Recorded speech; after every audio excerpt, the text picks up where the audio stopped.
how many candles should one light on Hanukkah? The mitzvah is that a single candle should be lit in each and every house, regardless of whether there are many members of the household or merely one person is there. A person who performs the mitzvah in a beautiful and conscious manner should light candles. Conscientious manner should light candles for every member of the household, whether male or female. A person who is even more conscientious in his performance of the mitzvah than this and observes the mitzvah in the most desirable manner should light candles for every member of his household, a candle for each individual, whether male or female, on the first night. On each subsequent night, he should add a candle for each members of the household. Okay, now we need some help to translate. Your language is Tamil, correct? Yes, Rabbi. Okay, so you do not need to translate each and every word, but if you can help us only to explain that the basic way to do the commandment, the minimum way to fulfill this halacha is that you light only one candle each of the 8 nights. That means even on the 8th night, you only need to light one candle. This is the bare minimum obligation. If you can explain that in your own words. Yes, Rabbi.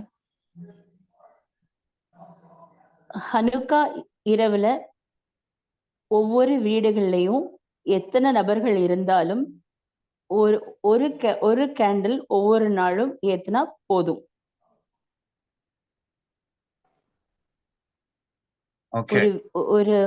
ஒரு வீட்டுல எத்தனை நபர்கள் இருந்தாலும் இல்ல ஒருத்தர் இருந்தாலும் சரி, ஒவ்வொரு நாள் இரவுக்கும் ஒவ்வொரு கேண்டில் ஏத்தணும். முதல் நாள் இரவுல ஒரு கேண்டில் ஏத்தணும்.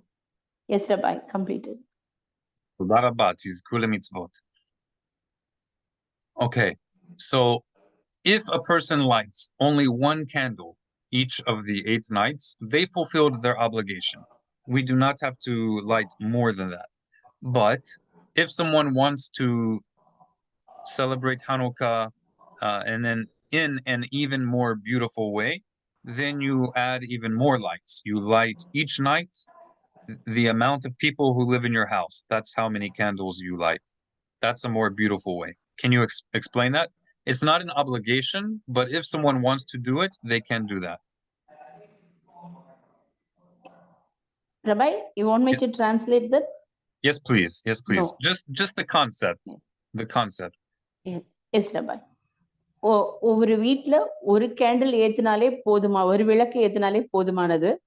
எனினும் பல பேர் அந்த வீட்டுல இருந்தால் ஒவ்வொருத்தரும் ஹனுக்காவை இன்னும் நல்லா கொண்டாட விரும்பினா ஒவ்வொருத்தருக்கும் ஒவ்வொரு விளக்கு ஏத்தணும்னாலும் பல விளக்குகளையும் ஏத்தலாம். ஆனா அது கட்டளை கிடையாது, நம்மளுடைய விருப்பம் தான். Yes, Rabbi, completed. Okay, that means if there are 3 members of your family, then on the first night you light 3 candles. On the second night you light 3 candles. And on the 4th, 5th, and 6th night, even on the 8th night, you light only 3 candles. So this is not obligation, but it is a more beautiful way to celebrate Hanukkah. So whether it's the first night or the 8th night, you only light 3 candles if you have 3 members of your household. If you have 10 people who live in your house, then you light 10 candles on the first night and 10 on the second night, and so on. So even on the 8th night, you would light 10 candles. So this is a higher level of making the lights beautiful. Can you explain that idea? Yes, Rabbi. ஒரு வீட்ல எத்தனை நபர்கள் இருக்கிறாங்களோ அத்தனை நபர்களுக்கு ஒரு ஒரு candle விளக்கு ஏத்த விருப்பமானால் நம்ம 3 பேர் இருந்தா 3 விளக்குகளை நம்ம ஏத்தலாம். 10 பேர் இருந்தாலும் 10 விளக்குகளையும் ஏத்தலாம். இது கட்டளை இல்ல, நம்மளுடைய விருப்பம் தான். ஒவ்வொரு இரவுலையும் 10 பேர் இருக்கிற வீடுன்னா 10 விளக்குகளை நம்ம ஏத்தலாம். ஒவ்வொரு நாளுக்கும் 10 விளக்குகளாக 8 இரவுகளுக்கும் நம்ம ஏத்திட்டு வரலாம். Yes, Rabbi. All right. And then the most beautiful way to light Hanukkah candles is you light on the first night the number of people who live in your house. So if you have 3 people, then on the first night you light 3, but on the second night you double it. So then you light 6 on the second night. And on the third night you would light how many? If you're doubling each night, how many would you light on the third night if you have 3 members of your household? 9 candles. Exactly. And so if you have 10 members in your household, then the first night you light 10, second night 20, third night 30, and so on. Okay, so this is the most beautiful way to do it. Can you explain that? In Tamil, Rabbi? Yes, please. We're trying to make information available for everybody, God willing, with God's help. Be'ezrat Hashem. ஹனுக்காவை நம்ம கொண்டாடுற முறையில ஒவ்வொரு நாளைக்கும் ஒவ்வொரு விளக்கு ஏத்துனா போதுமானது. இன்னும் அதை நம்ம நல்ல விதமா பிரம்மாண்டமா கொண்டாட விரும்பினா நம்ம வீட்டுல 10 பேர் இருந்தாலும் ஒவ்வொரு நாளைக்கும் 10 விளக்குகளா ஏத்தலாம். 10 ஏத்தும் போது ஒரு முதல் நாள் 10 விளக்கும், 2வது நாள் 20 விளக்கும், 3வது நாள் 30 விளக்குன்னு 8 நாட்களுக்கும் 80 விளக்குகளும் நம்ம ஏத்தலாம். Completed. Beautiful. Okay. And now the last way that we do it is what most people today do. What most people today do is the head of the household will light 1 candle on the first night, and then the second night they add another candle. So then on the 8th night they've added 8 candles. And sometimes they will have their sons or their daughters also light their own candles, but this is the more common practice. What I'm teaching you guys here is that the common practice today, that is only one way of doing it. There are other ways, and we already explained the other ways. But yes, if you can just explain to everybody in Tamil that if you want, also you can read this in English first. It'll help you maybe know how to translate it. Go ahead. It is common custom in all of our cities in Spain that a single candle is lit for all the members of the household on the first night. We proceed to add a new candle on each and every night until on the 8th night, 8 candles are lit. This practice is followed regardless whether there are many members of the household or only one man is lighting candles. Okay, and this is what is now the widespread practice, the common practice all over the Jewish. So when the Rambam wrote this 800 years ago, he wrote this book that we are reading right now. This is an 800-year-old book. When he wrote this, this was the common practice in Spain. Now this is the common practice almost everywhere. Okay, so if you can explain that this is the common practice, but it is not required. It is good, it is allowed, it's not bad, but it's not the only way. So you can also do it like we explained before. Bachavot, go right ahead. Bachavot.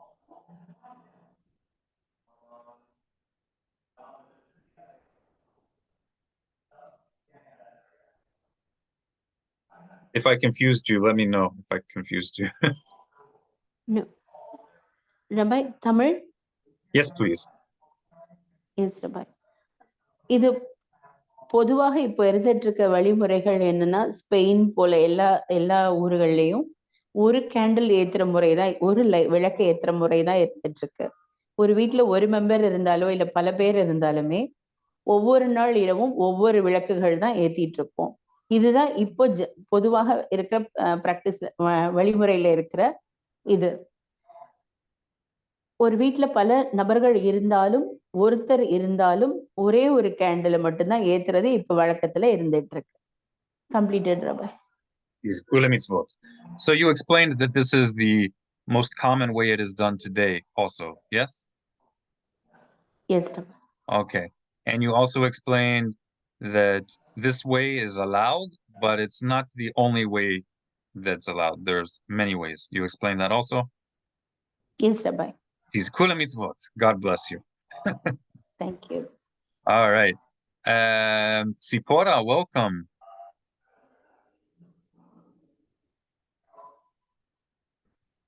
Thank you. Hag Sameach. Hanukkah Sameach. Hanukkah Sameach. Sipora, are you busy? Not busy, but in driving. Oh, you're driving? Okay, no problem. No problem. So I'm just doing what we normally do, trying to translate things so that everybody can have access to information. Let's see.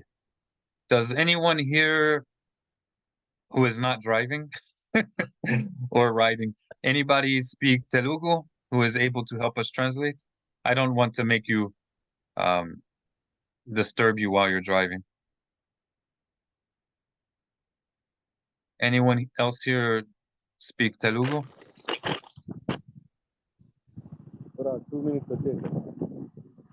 No need to do Telugu translation. He can understand English. What was that? Sorry, I did not hear you clearly. No need to do translation. Oh, so I Telugu. always want to translate if possible because we record the classes. So I want Okay. Yes. you I know, forgot that. I forgot that. I want to make as much information available for everybody in India. Okay. Yeah, okay. Okay. But there's no one in here right now, right? Who can translate for us? He is there, Mr. David Daniel. Yes? He can read. Okay. I'm not sure. Shalom uvracha. How are you, my friend? Hanukkah Sameach. Hanukkah Sameach. God bless you. Are you able to help us? Are you able to help us yes. translate? Yes, sir. Yes, Rabbi. Okay, let me fix our translation to Telugu. Oops, that is not what I wanted to do. Let's see.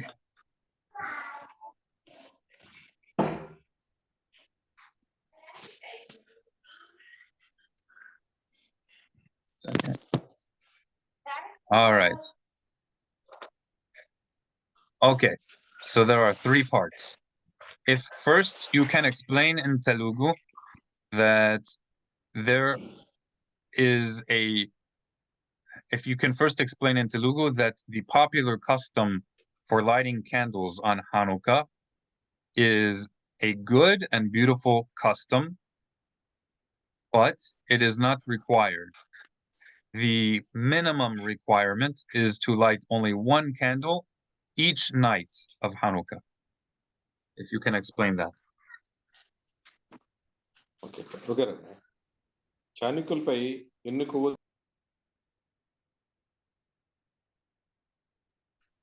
మిత్వ ఏమిటంటే చాలా మంది సభ్యులు ఉన్నారా లేదా కేవలం ఒకే వ్యక్తి మాత్రమే జీవిస్తున్నారా అనే దానిలో సంబంధం లేకుండా ప్రతి ఇంట్లో ఒకే వ్యక్తి వెలిగించాలి. Ready, Rabbi? Yes, sir. Okay, now next we need to explain that even though we fulfill our obligation if we light only one candle each night, only one candle, but we are allowed to do the obligation in a more beautiful way. So a more beautiful way is that you light each night of Hanukkah, you light the number of candles that is the number of people who live in your house. For example, I will give you an example. If 3 people live in your house, then on the first night you light 3 candles. On the second night, 3 candles. third night, 3 candles. Even on the 8th night, you would light 3 candles. That is the next level to make this halakha beautiful. So you light each of the night the same amount of candles equal to the number of people who live in your house. If you can explain that. This is next level beautiful practice.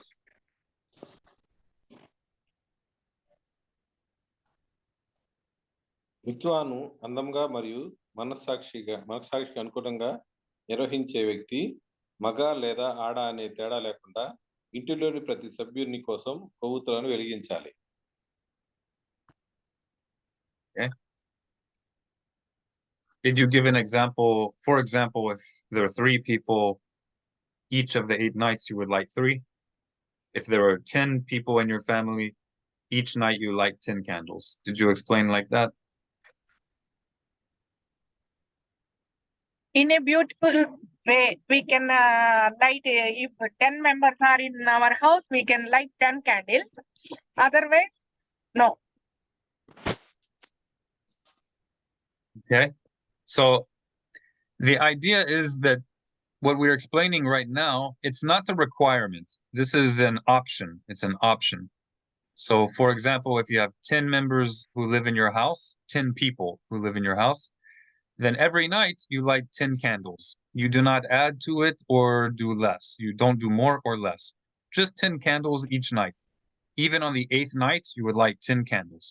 Same amount of candles that you lit on the first night. That is the second way to do Hanukkah. Each person for one candle only. Say it again. For one person, one candle only. Correct. 1 candle for each person.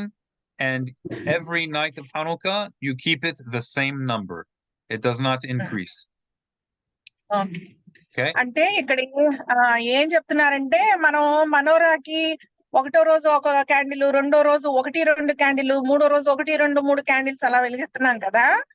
అందంగా ఉండాలి, ఆజ్ఞానుసారంగా ఉండాలంటే మనము ప్రతిరోజు అలా వెలిగించవచ్చు. కానీ మామూలుగా అయితే ఒకవేళ 5గురు ఉన్నారు అనుకోండి, మనం ప్రతిరోజు 5 మనిషికి ఒక క్యాండిల్ చొప్పున 5 క్యాండిల్స్ వెలిగిస్తే సరిపోతుందని చెప్తున్నారు. అది అంటే ప్రతిరోజు 5-5 25, తర్వాత 5-6 30, 5 అట్లా కాకుండా మనిషికి వచ్చి ఒక క్యాండిల్ వెలిగిస్తే సరిపోయింది అనేది ఇక్కడ సారాంశం. అంటే పర్ డే ఒకటే వెలిగించాలా? అని కాదు, అంటే అలా వెలిగించినా కూడా సరిపోతది. కానీ నేను ఇంకా చక్కగా చేసుకోవాలి, అందంగా ఉండాలి, కన్నులకి ఇంపుగా కనపడాలంటే నువ్వు మనోరాని ఫుల్ గా ప్రతిరోజు వెలిగించుకోవాలి. అయితే మనిషికి ఒక క్యాండిల్ వెలిగిస్తే సరిపోతుంది. ఇప్పుడు 4 ఉన్నారు, ఇవాళ మనిషికి ఒక క్యాండిల్ చొప్పున ఒకటో రోజు వెలిగించండి. రెండో రోజున కూడా మీరు 4 ఉన్నారు, మనిషికి ఒక క్యాండిల్ చొప్పున మళ్ళీ 4 వెలిగించుకోవచ్చు. కానీ మనం మనోరా వెలిగిస్తుంటే మనిషికి ఇంక్రీజ్ అవుతున్నాయి కదా రోజు రోజుకి. అది 2 పద్ధతులుగా వెలిగించుకోవచ్చు. అది ఓకే. టిస్కులా మిస్ అవుతా రోజు ఆప్కి బారీ కే ఆప్ పూछ रहे.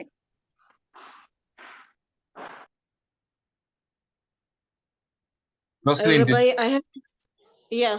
I want to ask you something. As we lit 1 candle for the Hanukkah, and another day we lit 2 candles. Is it possible, correct or? That's correct.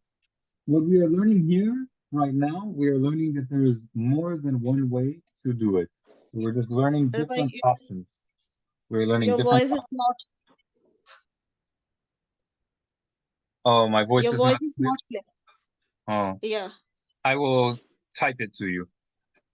What we are learning in these halachot is that there is more than one acceptable option for how to light the Hanukkah lights. So the mainstream practice, the normal practice is that every night you add an extra candle. So the first night, there's 1 candle, second night, 2 candles, and you keep adding until the 8th night, you have 8 candles. That is the normal practice. That's the popular practice. What we're learning is that popular practice, it's allowed, it's permitted, it's not bad. But we are learning that there's more than one way to do it. There are options. But the most important thing to know is that the basic obligation is only 1 candle. You really only have to light 1 candle every night, whether it is the first night or whether it's the second, third, or even the 8th night. Only 1 candle is required. Anything that we do more than 1 candle, it's beautiful, it's good, but it's more than the requirement. So far we learned an additional way to do it, that on the first night you would light the amount of candles equal to the amount of people who live in your house. And the second night you light the same amount of candles, the number of people who live in your house. Even on the 8th night, you light the same amount of candles. That's the second way of lighting candles for Hanukkah. The third way is that the first night you light the number of candles for the amount of people who live in your house, and each night you double it. So if 10 people live in your house, then on the second night you light 20. On the third night you light 30, and on the 8th night you would light 80. So that's a third way of doing Hanukkah candles. And these 2 ways are not the popular way. Most Jewish people do not even know that these practices exist. But we are learning it right now from the source text of halakha.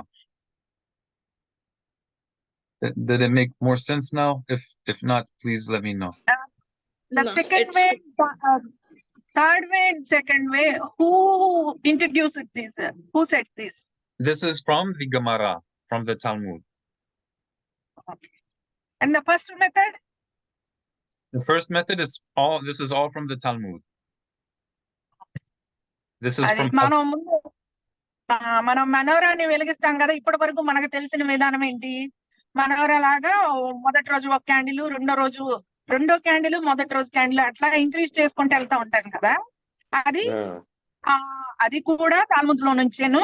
తర్వాత ఇప్పుడు రెండోది చెప్పారు చూసారా, మనిషికి ఒక్కటే candle చొప్పున, అంటే ఖచ్చితంగా వెలిగించుకోవాలి, 1 క్యాండిల్ వెలిగించినా సరిపోతుంది అనేది ఈ 2. తర్వాత 10 మంది ఉంటే 10 మంది, ఒక రోజు 10, రెండో రోజు 20, మూడో రోజు 30, ఇట్లా ఇది 3వ పద్ధతి. ఈ 2, 3 పద్ధతులు కూడా ఉన్నాయి. అవి అంత ప్రాముఖ్యత లేదు. ఎక్కువగా యూదులు ఏంటంటే యూదా విధానంలో మొదటి విధానాన్ని, మనోర వెలిగించే విధానాన్ని ఫాలో అవుతున్నారు. ఇది మనం ఇప్పుడు నేర్చుకుందాం, తెలుసుకుందాం. ఇది కూడా తాల్ముద్లోది.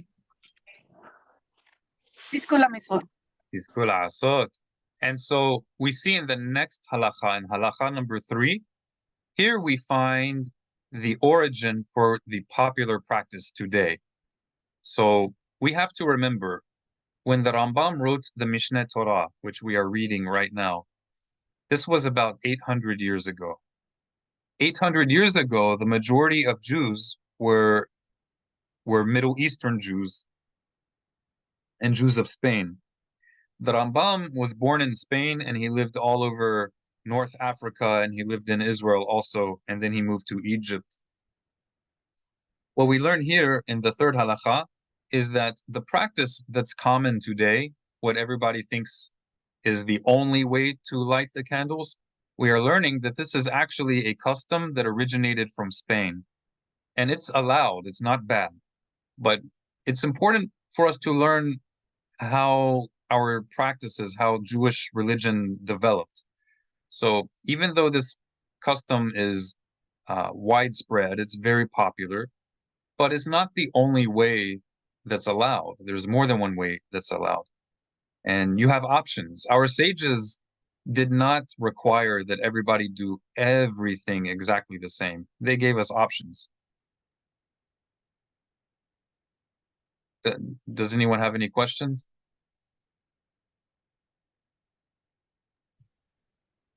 So, is there a way how to light from right to left and left to right? So many people are confusing here. Yeah. How to light? What we're Yeah. learning, what we're learning right now is that these details, whether you light from the left or the right, it's interesting and it's not bad to discuss about these details. But what we've learned here that's very important, the main thing I want everybody to understand is even if someone lights from right to left or left to right, even if they make some kind of a quote unquote mistake, as long as they lit even just one candle on Hanukkah, they fulfilled their obligation. The basic obligation is just one candle. Anything beyond that, it's more than our obligation. It's just beautifying it. So there are different customs, and there's older customs and newer customs, but we do not need people to feel bad or be afraid that they did not do their obligation. If they lit just one candle, they can be confident. They can be happy to know they already did their obligation. Anything more than that, it's extra. And it can be good extra, but it's extra. And same thing if they ran out of candles, they did not have enough candles. It's okay if they light only one light every night. So even on the 8th night, they only light one candle.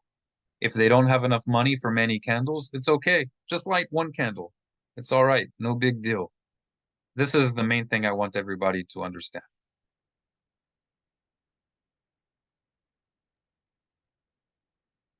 Okay, let's అది continue. మనం కుడివైపు నుండి ఎడం వైపుకి లేదా ఎడం వైపు నుండి కుడివైపుకి ఇప్పుడు మనం మెనోరా వెలిగించేటప్పుడు రైట్ నుంచి లెఫ్ట్ కి వెలిగించుకుంటూ వెళ్తున్నాం కదా. ఒకవేళ తెలియక లెఫ్ట్ నుంచి రైట్ కి వెలిగించినా అంటే ఎడం వైపు నుంచి కుడివైపు వెలిగించినా అందులో పెద్ద ఇబ్బంది ఏమి రాదు, దానివల్ల ఎటువంటి తప్పు జరగదు.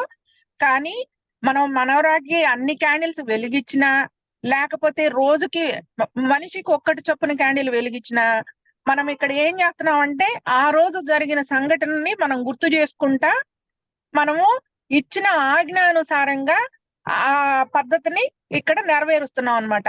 అంటే ప్రతి పండుగని జ్ఞాపకం చేసుకోమని దేవుడు చెప్పిన ప్రకారంగా ఇక్కడ మనం ఆ రోజు హనుకాన్ గురించి ఇక్కడ మేము ఈ లైట్ హనుకా సందర్భంగా వెలిగించాము అంటే మనం ఇక్కడ ఈ ఆజ్ఞను పాటించాము అని తెలియజేసేదానికి మనము ఒక క్యాండిల్ వెలిగించైనా సరే జరుపుకోవచ్చు.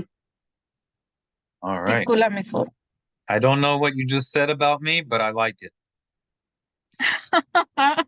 But I didn't say any wrong thing.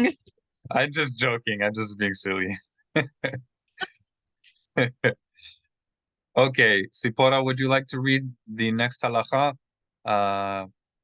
Go ahead.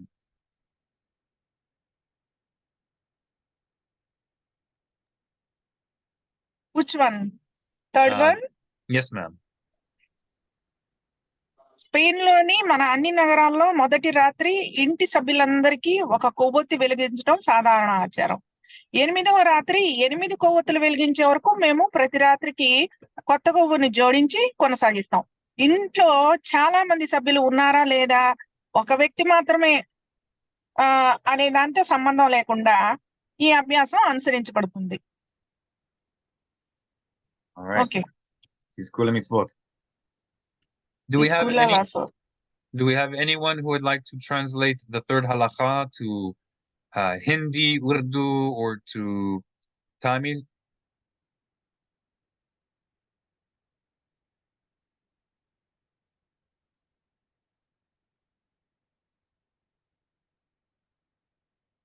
Does anyone want to read the third halakha?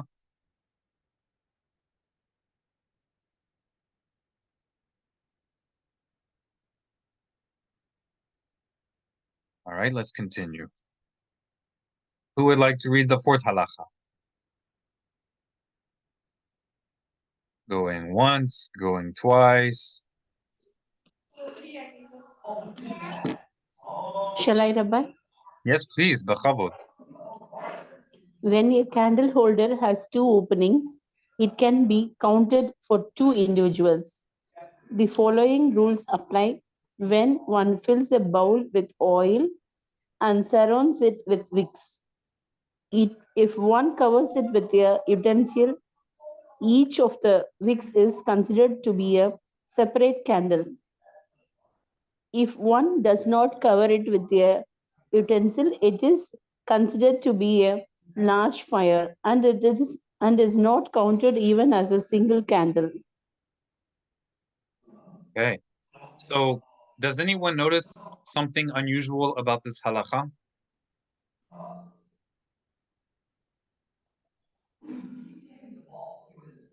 So what we notice here is that even though we're translating the word ner as candle, but they're actually referring to any kind of flame that comes out of wax or oil, anything like that. And what we notice here also is that mostly what they were using in Talmudic times, the time of our sages, Hazal, they were mostly using Hanukkah candles that used oil, not wax. So it is acceptable to use wax for Hanukkah candles. But it does not have to be wax. You can also just use a wick, a little string coming out of oil. That's completely acceptable. Not only is it acceptable, it's also the original way that we did it. Because of this, it's considered even more beautiful if we light our Hanukkah candles using oil instead of candles. But again, you can use either one. Both are allowed. Both are allowed. And that's why this halakha is talking about candle holder with two openings, because it's not really a candle holder. It's simply, if you look in the Hebrew, it's simply the word lamp. So it might be candle, it might be oil. It just means a lamp that has two openings. These are like the old sort of lamps that you see like in the movie Aladdin, where they rubbed a lamp and a genie came out. That's Yes. the kind of lamp that they traditionally. You had a question? Here I have one question. In old days, they light the lamps with olive oil, and here, which oil?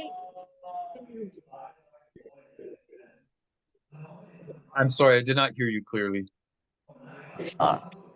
In olden days, they lit the candle, they lit the lamp with olive oil. Yes. Can you type it? I'm not hearing you clearly. If you can type it. Okay. Yes, yes, I will do. Oh, I hear you better now, I think. In olden days, they light the lamps with olive oil. Nowadays, the olive oil is very expensive, and we don't have here olive oil. So, what oil we can use? Which oil? Yes, you have a choice. That's correct. You have a choice. But it is true that in old days, in the ancient times, they mostly used oil instead of candle. But both of them are allowed. Everybody agrees that both is allowed. ఇప్పుడు మనం హనుక ఇప్పుడు candles వెలిగించుకుంటున్నాం కదా, ఈ candles మైనం తోటి వస్తున్నాయి కదా. మైనం క్యాండిల్స్ ఈ పండుగలో మాత్రం మనం వెలిగించవచ్చు. కానీ పూర్వం ఆ రోజుల్లో మాత్రం దీపాలు, ఒత్తులు వేసి ఒత్తుల్లో నూనె వేసి మాత్రమే వెలిగించేవాళ్ళు. అందుకని ఇప్పుడు హీబ్రూలో ఉన్న మాట కూడా దీపం వెలిగించాలి అనే మాట ఉంది. క్యాండిల్ బదులుగా దీపం అనేది వెలిగిస్తే ఇంకా మనం చట్టానికి దగ్గరగా పాటించిన వాళ్ళు అవుతాం అన్నమాట. ఆజ్ఞనికి దగ్గరగా పాటించిన వాళ్ళు అవుతాం. అందుకని ఎక్కువ మనం దీపాలకే ప్రిఫరెన్స్ ఇద్దాము. ఆలివ్ ఆయిల్ తోటే వెలిగించాలని ఏం లేదు. మనకి ఏ నూనె దొరికితే ఆ నూనె తోటి వెలిగిద్దాము. అలాగని we don't use that petrol and kerosene. Okay, Sipora, would you like to read the next halakha? In English? Yes, please. In English, and then I will have it translated for you to Tamil if you want help to translate it. I'm sorry, to Telugu. Fifth one. The Hanukkah candle should not be kindled before sunset. Instead, they should be kindled at sunset. One should not light later or earlier. Should one forget, or even if one purposely did not light at sunset, one may light afterwards until there are no longer any Passers-by. it means It means people walking by. passers-by in the marketplace. How long a duration of time is this? Approximately half an hour or slightly more than that. Should this time pass, one should not kindle the light. One should place enough oil in the lamp so that it will continue burning until there are no longer any passers-by in the marketplace. If one lit it and it become you pronounce? Extinguished. Extinguish. That means the What? fire died. The fire disappeared. One need not light it a second time. If it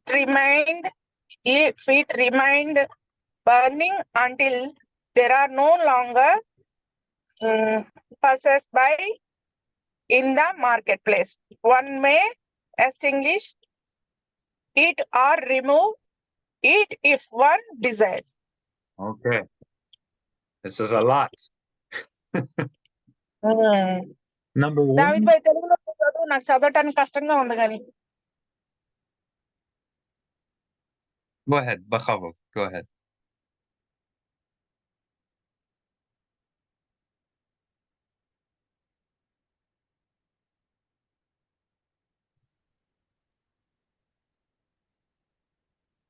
You there, Hanukkah Sipora? కొవ్వొత్తులను yes Hanukkah కొవ్వొత్తులను సూర్యాస్తమయానికి ముందు వెలిగించకూడదు. బదులుగా సూర్యాస్తమయ సమయంలో వాటిని వెలిగించాలి, లేదా తరువాత వెలిగించకూడదు. అంటే ఎవరైనా మర్చిపోయారా లేదా ఎవరైనా ఉద్దేశపూర్వకంగా సూర్యాస్తమయం సమయంలో వెలిగించకపోయినా, అంటే ఇక్కడ మార్కెట్ ప్లేస్ అని ఉంది కదా, అంటే మనుషులు జనసంచార ప్రదేశం అన్నమాట. జనసంచారం దారిని పోయేవారు ఎవరు లేనంత వరకు వెలిగించవచ్చు. అంటే ఎవరికి అంటుకునే విధంగా వెలిగించకూడదు అనేది ఇక్కడ అర్థం. తర్వాత దీని వ్యవధి ఎంత అంటే మనం వెలిగించే దానికి జనాలు తిరిగేదానికి మధ్యలో దూరం ఎంత? సుమారు అరగంట లేదా దానికంటే కొంచెం ఎక్కువ సమయం దాటితే దీపాలు వెలిగించకూడదు. అంటే అంత దూరంలో అన్నమాట. దీపంలో సరిపడా నూనె వేయాలి. తద్వారా జనసంచారంలో బాటసార్లు ఎవరు లేని వరకు అది మండుతూనే ఉంటుంది. ఎవరైనా వెలిగిస్తే అది ఆరిపోయినట్లయితే దాన్ని రెండవసారి వెలిగించాల్సిన అవసరం లేదు. జనసంచారులు బాటసార్లు లేని వరకు అది కాలిపోతుంది. ఎవరైనా దాన్ని ఆపవచ్చు, లేదా ఎవరైనా దాన్ని కావాలనుకుంటే తీసివేయవచ్చు. అంటే మన okay. Okay. So as long as Yeah. people are still walking around outside, you can still light it. With the amount of time that the Rambam gives us here, this was according to the reality during their time throughout most of history. But in modern times, now that we have cars and motorbikes, bicycles, and we have electric lights, in some places, the time that you can light the Hanukkah candle after sunset, it might be even longer than this. It depends on what happens where you live. It depends on the local practice.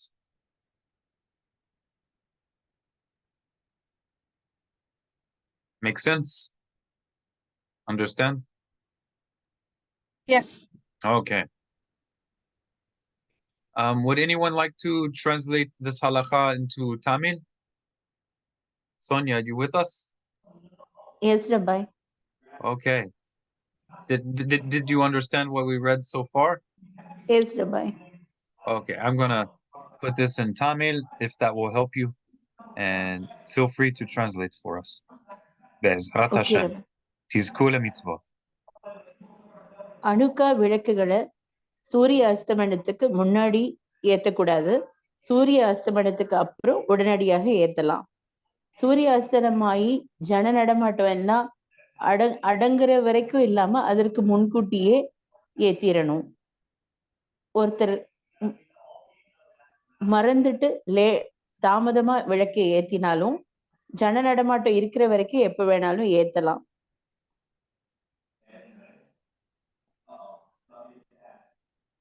சந்தை மாதிரியான இடங்கள்ல ஆள் நடமாட்டங்கள் இருக்கிற வரைக்கும் விளக்கை எப்ப வேணும்னாலும் நம்ம ஏத்தலாம்.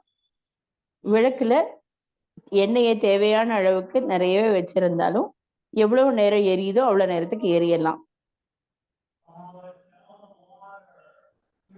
Completed, Rabbi. Okay. Would you like to read the next one? Halakha number 6.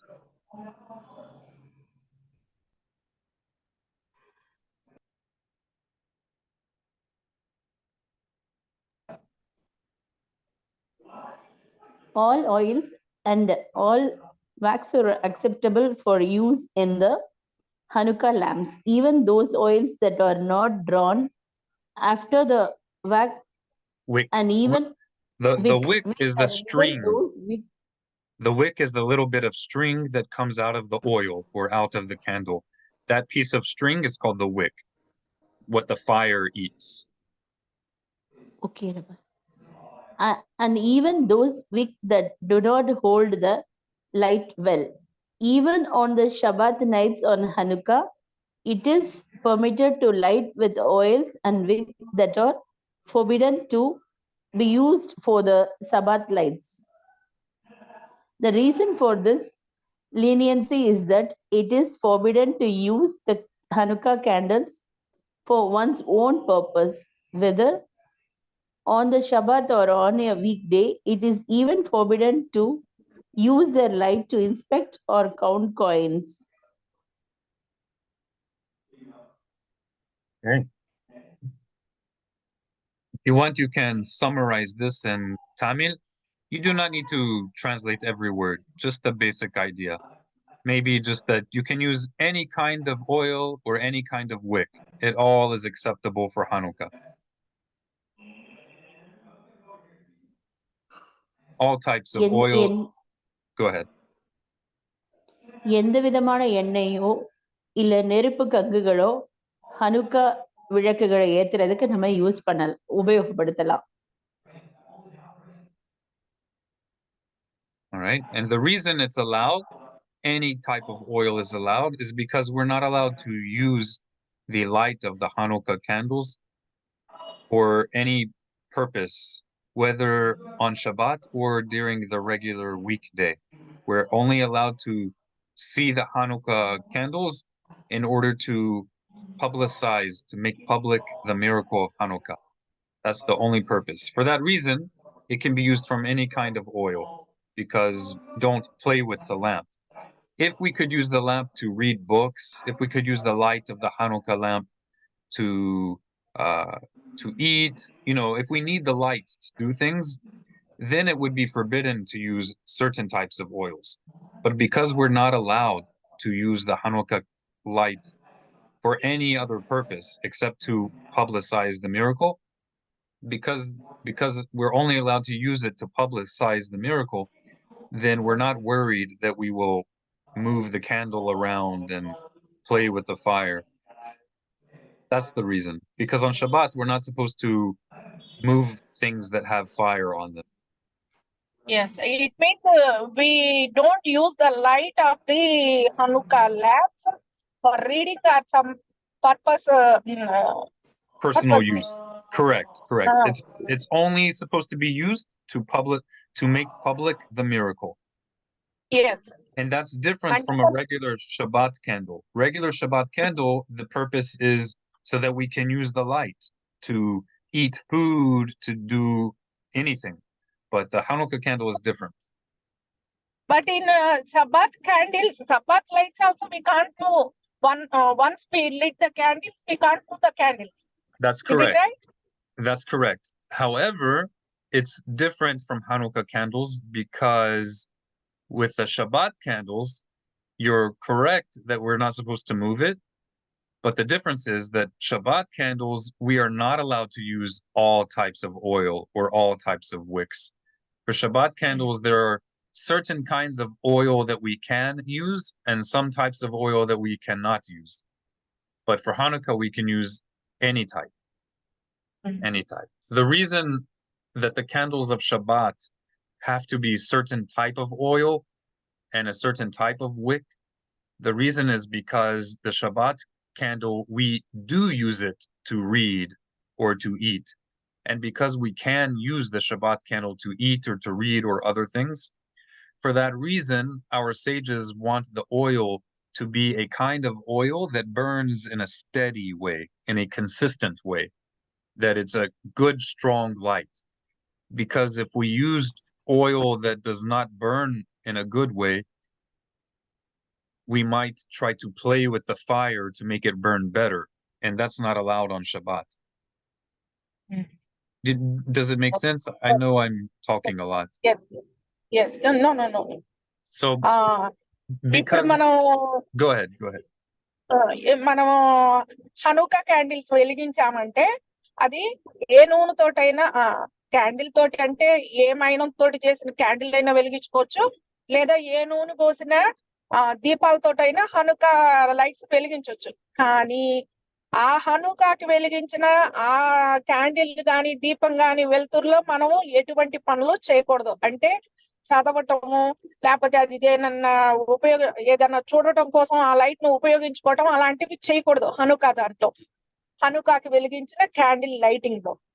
కానీ సబ్బాతులో వెలిగించిన లైట్ లో మనం చూడొచ్చు. అలాగని మనం సబ్బాతికి వెలిగించిన క్యాండిల్ ని మూవ్ చేయకూడదు, అక్కడి నుంచి వేరే చోటకి కదిలించకూడదు. సబ్బాతికి మనం క్యాండిల్ వెలిగించిన తర్వాత వాటిని కదల్చకూడదు అనేది రూల్. అట్లే సబ్బాతికి పోసేది మాత్రం ఏ నూనె పడితే ఆ నూనె పోయకూడదు. సబ్బాతికి వెలిగించే దీపాల్లో నూనె మాత్రం ప్రత్యేకమైనదిగా ఉండాలి. హనుకాకి వాడే దీపాల్లో పోసే నూనె మాత్రం ఏ నూనె అయినా మన ఇష్టానుసారంగా వాడుకోవచ్చు, ఏమైన పొత్తులైనా మనం వాడుకోవచ్చు. దానికి దీనికి ఇది తేడా. అయితే హనుకాలో వాడేది ఎందుకు అంటే అది హషేం మనకి చేసిన అద్భుతం, ఆ మెరాకిల్ గురించి జనాలందరికీ తెలియజేయటం కోసం మనము ఈ హనుకా ల్యాంప్స్ అనేది వెలిగించడం జరుగుతుంది. సబ్బాత్ని ఏంటంటే ముందు రోజుని తర్వాత రోజుని విడగొట్టడానికి మనం సబ్బాత్ క్యాండిల్స్ వెలిగించడం జరుగుతుంది అన్నమాట. ఇది ఈ రెండింటికి తేడా. Does anybody have any questions about what we learned so far? Roslyn, if you have any question, anybody. David, Maurice. No, Rabbi, I will ask you later on. No problem. Okay, bo'o namshikh. Let's Rabbi? continue. Yes, ma'am. If my understanding is correct, Hanukkah light, we can use any oil for that. That's correct. But for Shabbat lightings, we have to use selected oils only. Correct. That's correct. Okay. Now, to make it What kind simple. of oils? Go ahead. Okay. Go ahead. What kind of oils we can use for Shabbat light? Okay. So because today I have lit the lamp with oil okay in my house for Hanukkah lamp. Okay, so I will share a link in our WhatsApp group for the types of oil and wicks that you can use for Shabbat. However, okay, to make it simple for you, any good quality oil, any good quality candle you can use on Shabbat. The basic idea, the basic limitations that Hazal gave us for Shabbat light, Shabbat candle, is basically that the fire burns consistently, that the fire is not weak, that it burns consistently. Do you know what I mean by consistently? Like it burns good enough that you do not need to play with the candle to make it burn well. That's the whole concept behind what kind of oil should or should not be used for Shabbat. And the reason is because on Shabbat, we're not supposed to make a fire burn, right? If the fire is already burning before Shabbat, then it is allowed to continue burning on Shabbat. But we're not allowed to adjust the fire on Shabbat. We cannot play with the fire change the fire on Shabbat. So for this reason, the sages only allow us to use oil or candles that the flame remains strong on the candle, that it doesn't go weak and strong and weak and strong. If the fire is weak and then it's strong and sometimes it's weak, if it's burning like that on Shabbat, then we will probably be tempted to play with the oil to make it burn better. And that's a problem. So that's why they limited the types of oil for Shabbat candles. But again, if it's a normal candle that people buy in a store, this is probably going to be acceptable, good for Shabbat, because people only sell candles that burn well. And these halachot were made for 2,000 years ago when products were not as good quality as today. Today, almost everything is better quality compared to 2,000 years ago, right? 2,000 years ago, almost everything was homemade. We can use ghee, Rabbi. If it burns well, then I will Yes, assume Rabbi. that you can use it. But if the flame will sometimes be weak and sometimes strong, or if the flame will make the oil splatter and jump out of the candle, then probably not.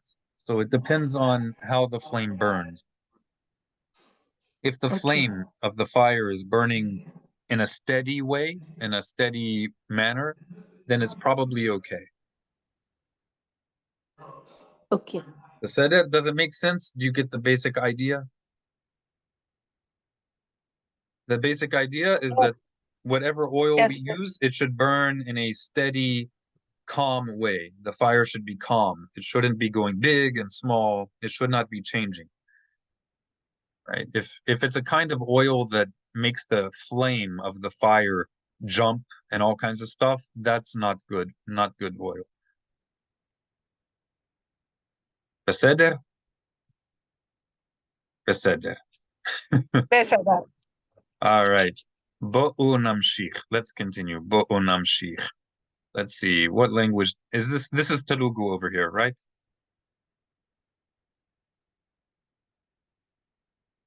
Sonia, Yes, go ahead. Rabbi.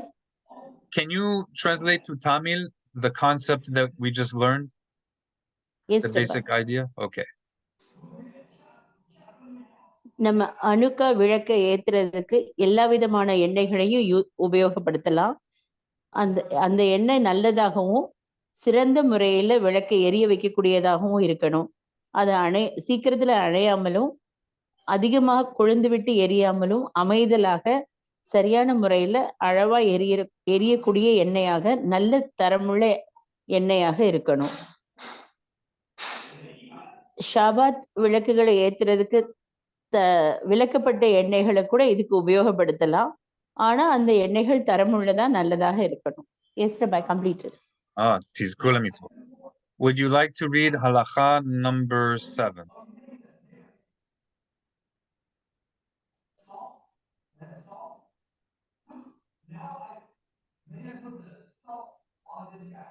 Halacha number 7.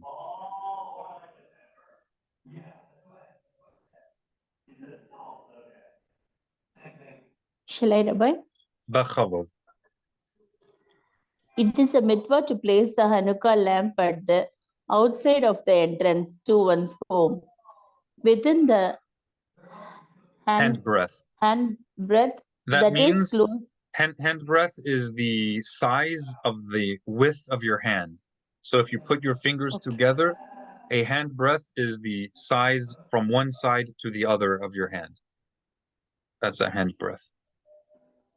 That is closest to the doorway on the left side, as one enters the home, so that the mezuzah will be on the right side and the Hanukkah lamp on the left side. When a person lives in a second-story apartment, he should place the Hanukkah lamp in a window close to the public domain.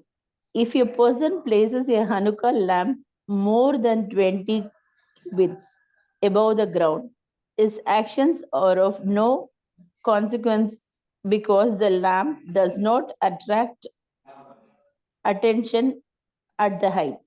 All right.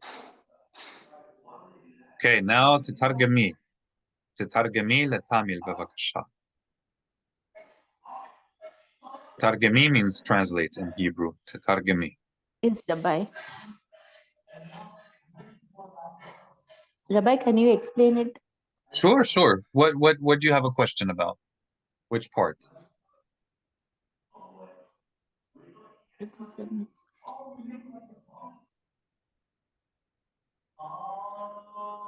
Basically, if you are standing outside of your house, you're on the outside, and you're looking at your door, you're almost going to go inside your house, but you are outside. So when you look at your door, on the right side, on your right hand of the door, that's where the mezuzah is, right? The mezuzah is a little scroll that has the Shema written inside of it, and we attach that to our doorpost. So that should be on your right side if you're looking at your door while standing outside of your house. So the mezuzah should be on the right side of the door, and the Hanukkah candles should be on the left side of it, if you're able to put it there. Yes, Rabbi. Did that answer any question? I'm not sure what your question is. Shall I translate it, Rabbi? Yes, please. Yes, please. Hanukkah விளக்குகளை நம்ம ஏற்றும் போது அது நம்மளுடைய வாசல் கதவுடைய இதுல நம்ம கைக்கு எட்டக்கூடிய கைகளுடைய அளவு கணக்குல உள்ள கையளவு உள்ள தூரத்துல மட்டும்தான் கதவுல இருந்து ஏத்தணும். நம்ம வீட்டுக்குள்ள உள்ள போகும்போது வலது பக்கத்துல மெசூசாவும் இடது பக்கத்துல நம்மளுடைய அணுக்கா விளக்குகளை ஏத்தணும். நம்ம வீட்டு உள் வாசலுக்குள்ள உள்பக்கமாக நுழையும் போது வலது பக்கத்துல மெசூசாவும் இடது பக்கத்துல ஹனுக்கா விளக்குகளும் இருக்கணும். Completed, Rabbi. Okay, and then the second part is saying if a person lives in an apartment building or you're renting a room from someone else, you're renting a place to live, and you're on the second floor, you're not on the floor of the ground, you're up higher. If you live on the second floor, then you don't have a door going outside because you're not on the ground, you're up higher. So it's saying that if you're in that situation, then you can just put the Hanukkah candles in the window, but you should put it in a window that the public can see it. So it's a window that faces the road, right? This is all on the assumption that it's possible. If you're not able to do it, that's okay. But this is talking about if you're able to, right? And a cubit is the distance from the fingertip to your elbow. So it's a approximate length from the tip of your finger to your elbow. That's a cubit. It's about 18 inches.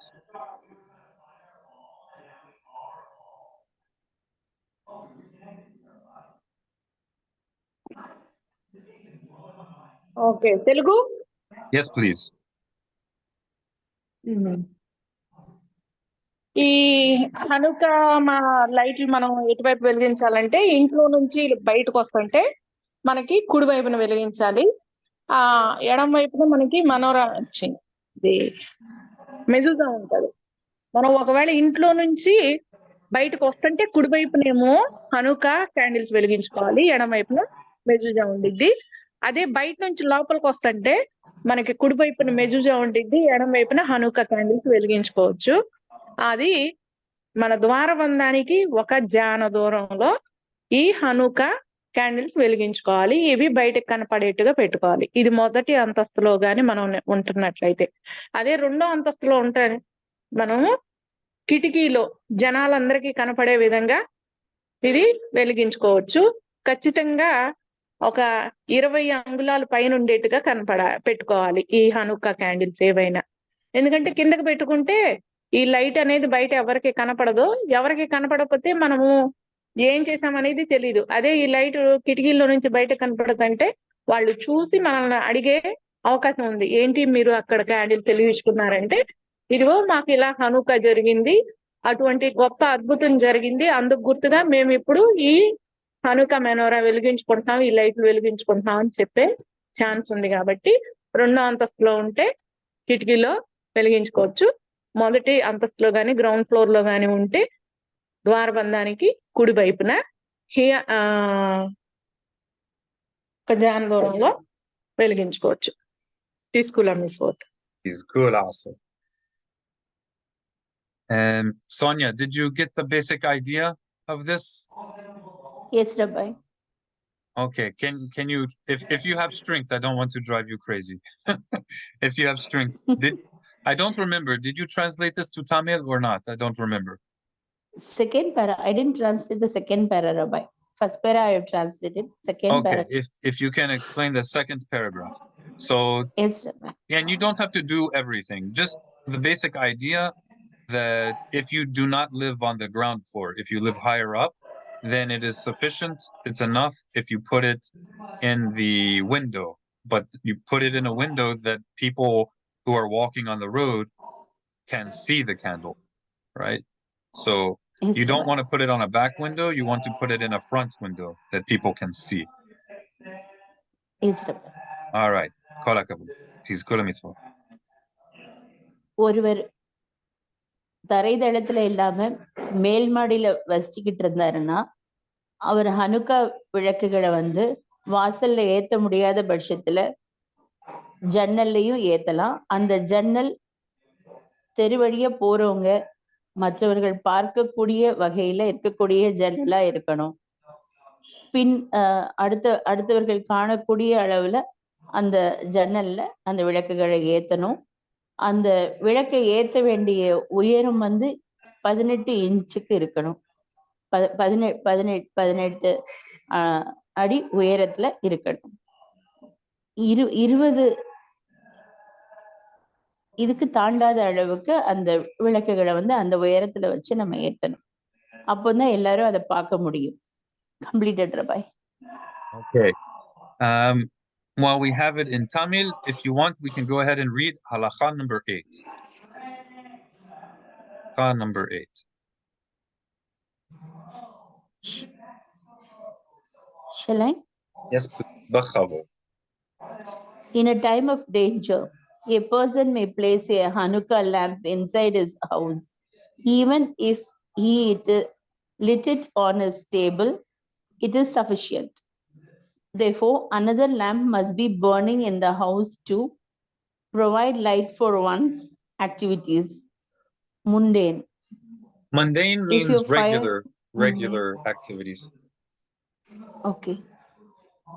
If your fire is burning in the house, an additional candle is not necessary. For a prestigious person who does not normally use the light of a fire, an additional candle is required. Okay, now this may be a little bit confusing. The reason it might be confusing is because this halakha, like many halachot, it's talking about reality, how people lived throughout most of history. And they did not have electric lights. So it's saying because the light of the Hanukkah candle, we're not supposed to use the light of the Hanukkah candle for regular activities. It's only to publicize the miracle. For that reason, you should have another source of light in your house because you want to do things in your house. And so the other sources of light, it's calling it another lamp or a fire. And that's because they did not have electric lights, right? So when you read this, you just have to remember that when they talk about lamps, that was the only way they had light for most of human history. They used flames like candles. That's all it's talking about here. And in a time of danger, you do not need to put the Hanukkah candle outside. We learned in the previous halakha in an ideal situation, in the best situation, we put the Hanukkah lamp outside of our door on the left side of the door. But if that's dangerous, maybe there are people who hate Jewish people, maybe they want to hurt us. If that's our situation, then it is not smart to put the Hanukkah candle outside. Then you can put it in your window. But if it's even too dangerous to do that, then you should not even put the candle on your window. You should do it only inside, and it's enough that just your family are reminded of the miracle. So it all depends on the situation. And our safety should always be number one. If, for example, if there's a big Muslim population in your city, and if you know that they know about Hanukkah, then maybe it's not smart to put the Hanukkah candle in your window. But the truth is, in most of the world, I think most people do not know about Hanukkah lamps. I think they mostly know about it in the United States, maybe Europe, but I think most people don't really know what it is, to be honest. You have to know the situation where you live. Does anyone have any questions about this halakha?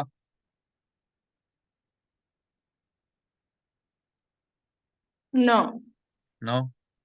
Okay, if you can just explain to people if they're in danger, then don't put it outside. If it's dangerous for their safety, then it's enough that they have it inside their home on a table where your family can see it. That's sufficient during a time of danger. సుపరా ఆ, ఆ, 3 blessings చదవాలి. 3 చదవాలి. Blessing ఏనా? 3 చదవాలి ఇవాళ. Okay okay.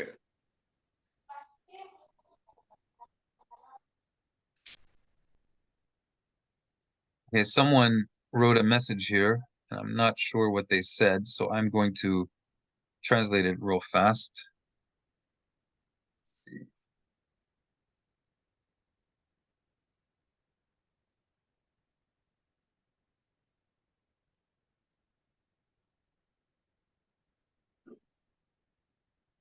Oh, okay.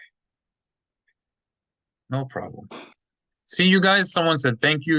You're helping people a lot because there's not much information about halakha, about Torah, Judaism. There's not a lot of information about it in languages other than English.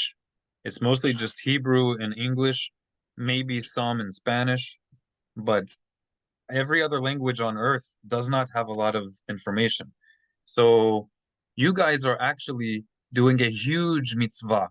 You are producing the first information about these halachot. You're maybe the first people to translate this into your languages. Maybe ever. I don't know. You might be the first people to ever do it. And that's a huge mitzvah. Tizkula mitzvot. That's an awesome thing you're doing. I really thank you. We are also really thank you about your classes. Otherwise, we can't do this translation. It's a pleasure. It's an honor.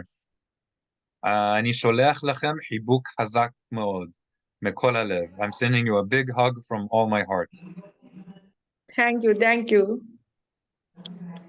Now let's get to work. Just kidding. Do you have any question about this halakha, Sipora? I don't have any questions, but here a little bit explanation. I can do that. Okay. ఒకవేళ మనకి ఏదైనా అపాయకరమైన పరిస్థితులు వస్తే మనము జనాలందరికీ కనపడే విధంగా హనుకా దీపాలు వెలిగించాల్సిన అవసరం ఉండదు. ఎందుకంటే ఇప్పుడు మనం ఉన్న కమ్యూనిటీలో ఒకవేళ ముస్లిమ్స్ కానీ ఇంకెవరైనా ఉండి వాళ్ళ వల్ల మనకి ప్రమాదం అనిపిస్తే మన హనుకా ల్యాంప్స్ వాళ్ళకి కనపడేట్టుగా అంటే జనాలకి కనపడే విధంగా వెలిగించుకోవాల్సిన అవసరం లేదు. తర్వాత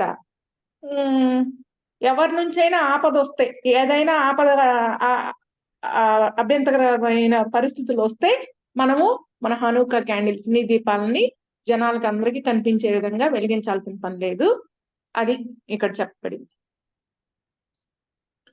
We can also add that most people who know about Hanukkah they will be looking for the candles that adds one extra light every night, right? So if you're in a place where maybe it's dangerous, you might still be able to light the Hanukkah candle and put it in your window if you just use one candle every night. Then they might not identify it as Hanukkah. We can fulfill our obligation with even only one candle. And if you put one candle outside, so you're publicizing it for the people who know, and people who don't like us, they might not know what this is because they are expecting to see Jews light one extra candle every night. So if you don't do an extra candle every night, if you use only one, even on the 8th night, just one candle, then it's probably safer. So maybe what you can do is light just one candle every night outside in a place if it's maybe a little dangerous or you're worried about it. But on the inside of your house, you can do more candles on the inside. That's an option. Okay. ఇదేంటంటే ఒకవేళ మనము బయట అంటే మనం 9 candles వెలిగిస్తే ఇది మనోరా 9 హనుకా మనోరా అని జనాలకు అర్థమయ్యే సిచ్యుయేషన్ లో అందులో వాళ్ళు మనకు శత్రువులు అయ్యి ఉంటే అంటే మనకి విరోధులు అయ్యి ఉంటే అటువంటి పరిస్థితుల్లో మనము ఈ హనుకా మెనోరా వెలిగించుకోకుండా ఒక్క దీపాన్ని మాత్రం వెలిగించి ఇటు మనకున్న ఆజ్ఞానుసారంగా మనము ఆ హషేం కలిగించిన అద్భుతాన్ని మనం స్మరణకి తెచ్చుకునేందుకు గుర్తు చేస్తూ ఒక క్యాండిల్ వెలిగిస్తే మనోళ్ళు మన యూదులు అనే వాళ్ళకి వీళ్ళు ఈ హనుకా క్యాండిల్ వెలిగించారు, వీళ్ళు హనుకాని జరుపుకుంటున్నారు అనేది మనోళ్ళు అయితే గుర్తుపడతారు. వేరే వాళ్ళైతే ఎందుకు వెలిగించుకున్నారో అనేది తెలీదు. కానీ ఒకవేళ వేరే వాళ్ళకి ఇది హనుకా ల్యాంప్, వీళ్ళు యూదులు, వీళ్ళు ఇది చేస్తున్నారు అని వాళ్ళ ద్వారా మనకి ఏదైనా థ్రెట్ ఉంటే అటువంటి సందర్భంలో మీరు బయట ఒక క్యాండిల్ మాత్రమే వెలిగించి ఊరుకోండి. అది ఇక్కడ చెప్పబడింది. తీసుకులా మిస్ అవుతుంది. Sonia, did you have any questions about this topic? No, Rabbi. Can you explain the second paragraph, Rabbi? This part? The part that I highlighted? For a prestigious person who does not... Go ahead. For a prestigious person who does not normally use the light of a fire, an additional candle is required. Okay, so I will explain that. Excuse me. Okay, so prestigious means someone of high class, more wealthy. Yes, Rabbi. Okay, and again, one of the wonderful things about Torah Judaism, it teaches us not only to love God and love other humans more, but it also educates us about history. We cannot properly learn Torah without also thinking about history. So we have to think, what was a prestigious person throughout history? A prestigious person throughout history is not necessarily the same as a prestigious person in modern times. Almost, if we're honest, most people alive today, even if they are kind of poor, even poor people today, throughout most history, they would be considered prestigious. They would be considered wealthy. In the United States, I'm kind of poor, to be honest. But compared to most people throughout human history, I would have been rich. My standard of living as a poor American is like rich for people throughout history. So when it's saying a prestigious person who does not normally use the light of a fire, when it's talking about light here, it's not talking about the Hanukkah light. It's talking about the light that he uses to do things in his house or to do things at night. So simply talking about a source of light. If someone was really poor throughout history, they did not have extra money to buy extra candles, to have a controlled light, a light that's easy to control in their house. They may not have the money for that. So if someone was more poor throughout history, they would use a larger source of light, like a bigger fire, like a fire that you will build in a fireplace or, a large fire. They would use that fire because that fire could do more than one purpose. They could use the larger fire to cook And then they're using the same fire that they're using for cooking. They're also using that same light to see around their house, to see, to be able to see what they're doing. But if someone was prestigious, if they were wealthy throughout history, then they could have the fire that they're cooking with in a special place that's covered with like an oven. So the light of the fire that they're cooking with is contained in the oven. This makes the cooking more quick, more fast. And then they would have an additional candle, a smaller light, to see around their house. So that's all that this is talking about. And it's mentioning this because we're not supposed to use the Hanukkah candle for other things. It's only to publicize the miracle. So it's saying that if we're putting the Hanukkah candle inside of our house during a time of danger, then we need to be careful that we have some other source of light that we use for seeing things in our home. And if you're a wealthy person or a prestigious person, then it should be another candle, not the big fire that you're cooking with. This is not so relevant to most people today. I'm sorry I took so much time. This is really more relevant to, I mean, I know there are many poor people in India. It's maybe even what is normal, but even most people who are poor in India are more wealthy than this. This is very poor. This is maybe, I don't know, North Korea or something. This is for a situation or a time period that is much more poor than today.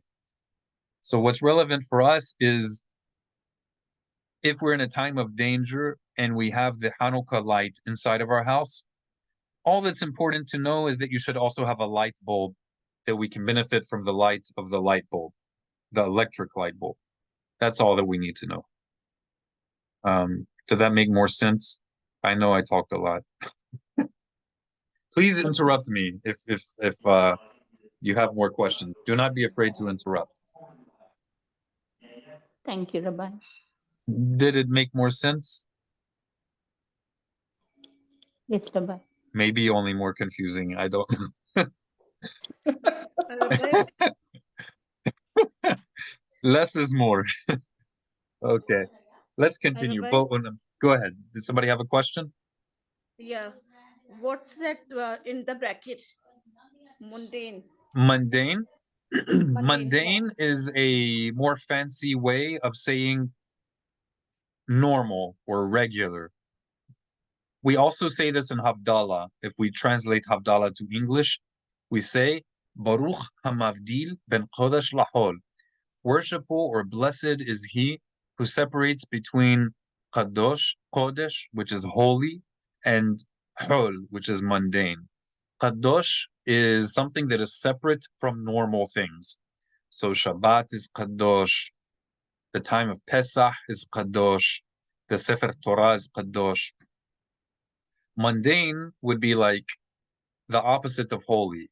It's not necessarily bad, but it's not holy. It's just normal, regular things.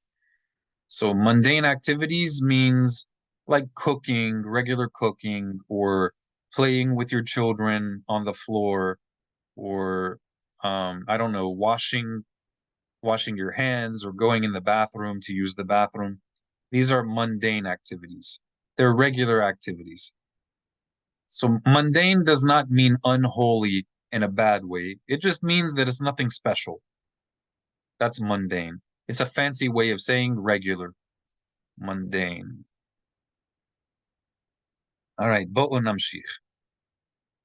And let's see. Maybe we can skip this one. Oh, we will read towards the end of it. Am I looking at Tamir?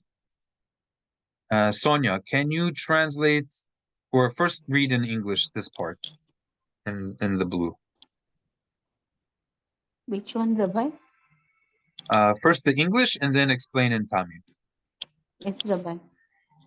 It is when a lamp was burning, through the entire Shabbat day, one may extinguish the light, recite the blessings for the mitzvah, and relight the lamp. Kindling the lamp fulfills the mitzvah and not placing it down. It is permissible to light one Hanukkah candle from another Hanukkah candle. Okay, so the idea is, well, you know what? We should read the first part also. It is important if you can read this also.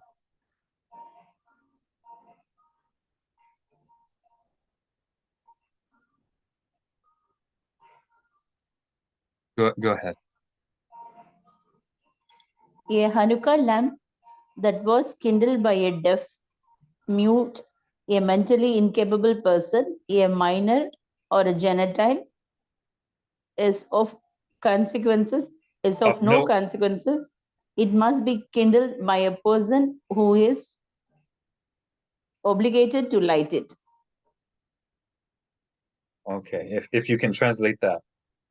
That basically, in order to fulfill our obligation, the Hanukkah light needs to be lit by someone who's obligated to do it.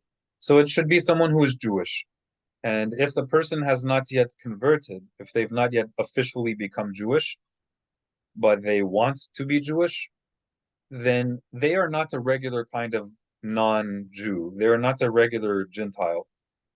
So I would make sure that if it's someone who wants to be Jewish but has not officially converted, they should make sure that they light it themselves. They should act like they're Jewish, basically. And the reason is because before God, it's like they're already Jewish. They just need to make it official, legally. That's the idea. And someone who wants to be Jewish, we should convert them as soon as possible. The fact that many people wait many years to become Jewish, this is not what's supposed to be. This is a problem with our religious establishment, the leadership. When it says Gentile, it's talking about a regular non-Jewish person. Okay? Yeah, just explain that whoever lights the Hanukkah candle should be someone who's obligated to do it. So it should be a Jewish person.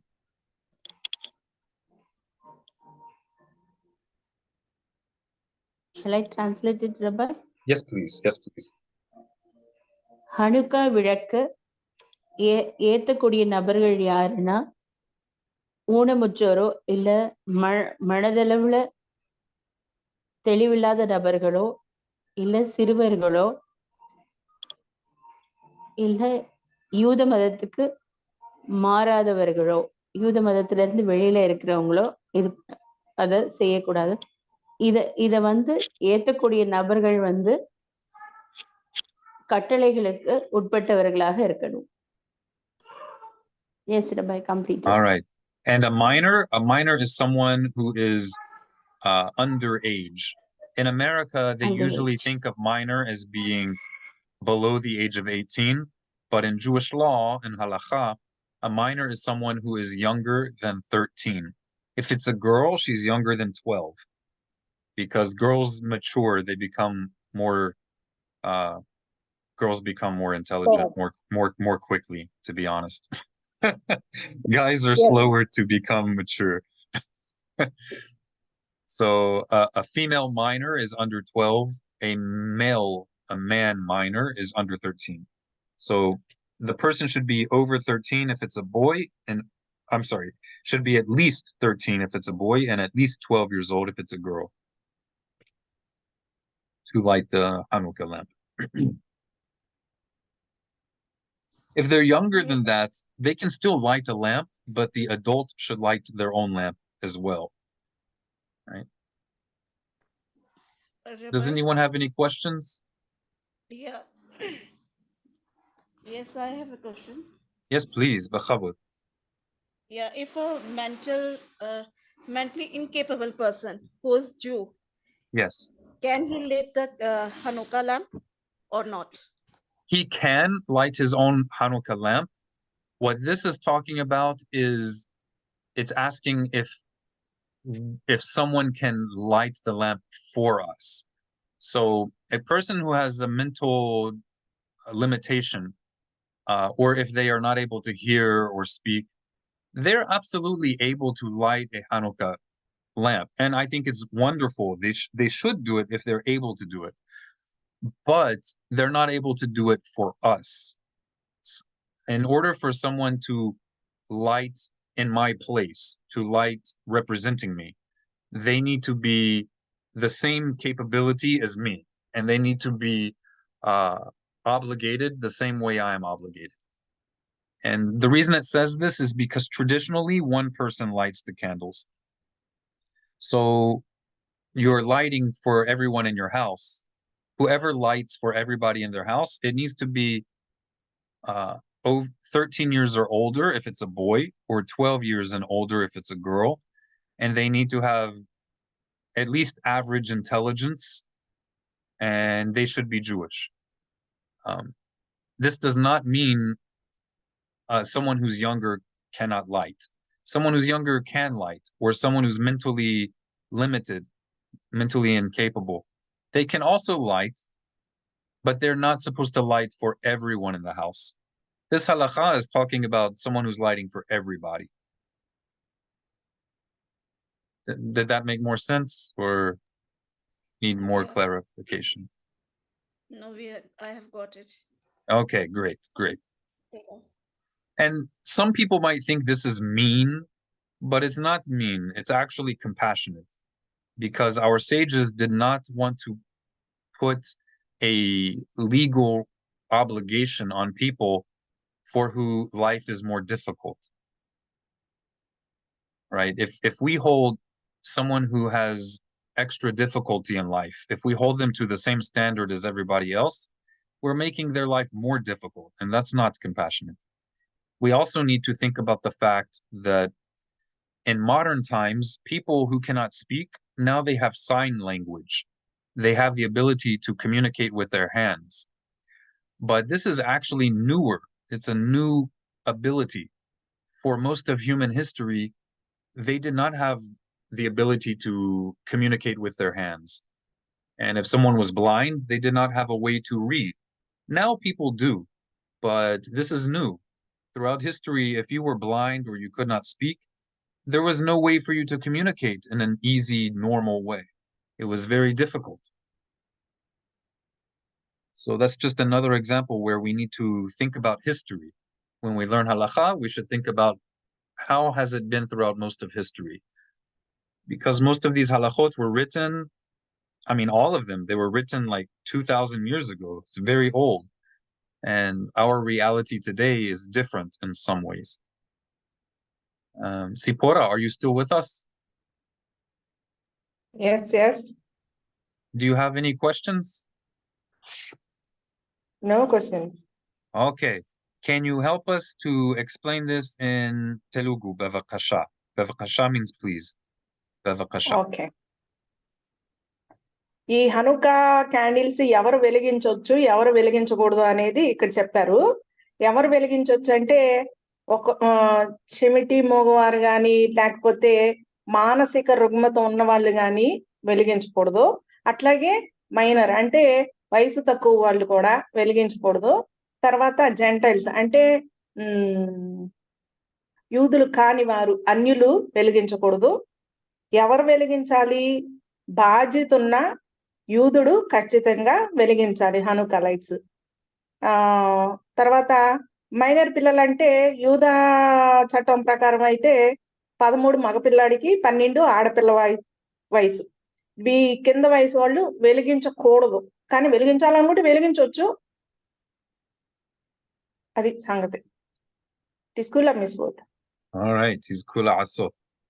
All right. We also learned that the Hanukkah candle, it should be lit in the place that it's going to remain. So we should not light it inside and then carry it outside. If we're going to put it outside on the left side of our door, then that's where we should light it. If you can explain that. మనం వెలిగించాలనుకుంటే మన గుమ్మానికి కుడివైపున అంటే లోపల నుండి బయట నుండి లోపలికి వచ్చేటప్పుడు గుమ్మానికి ఎడం వైపున క్యాండిల్స్ వెలిగించాలి. Hey, kol hakavod. Nobody's going to do this, so I don't think we need to translate that. When a lamp was burning through the entire. Okay, so if you want to use the candle that you lit for Shabbat, if you want to use it to light Hanukkah candle at the end of Shabbat, then you can blow out the Shabbat light when Shabbat is over. When Shabbat is finished, you blow out, you extinguish the Shabbat light, and then you can say the blessing for the Hanukkah light and use the same candle. Most people will not do this because most people have enough money to use different candles. But if you run out of candles and you need to use a Shabbat candle, if it continued burning all through Shabbat, you can use that as well. And you can also use one Hanukkah candle to light another Hanukkah candle. Right? Let's see.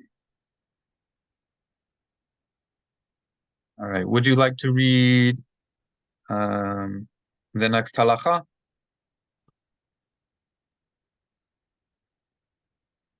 Me? Yes, ma'am.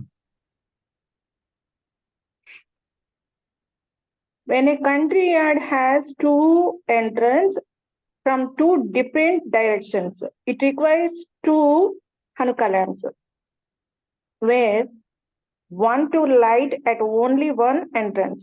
The passes by The people who are walking by. walking from the other direction might say a Hanukkah light had not been placed down. If, however, two entrances to a courtyard are located on the same side, it is sufficient to light at only one of them. Okay. You can explain that. A courtyard is like a yard. It's like an area outside of the house.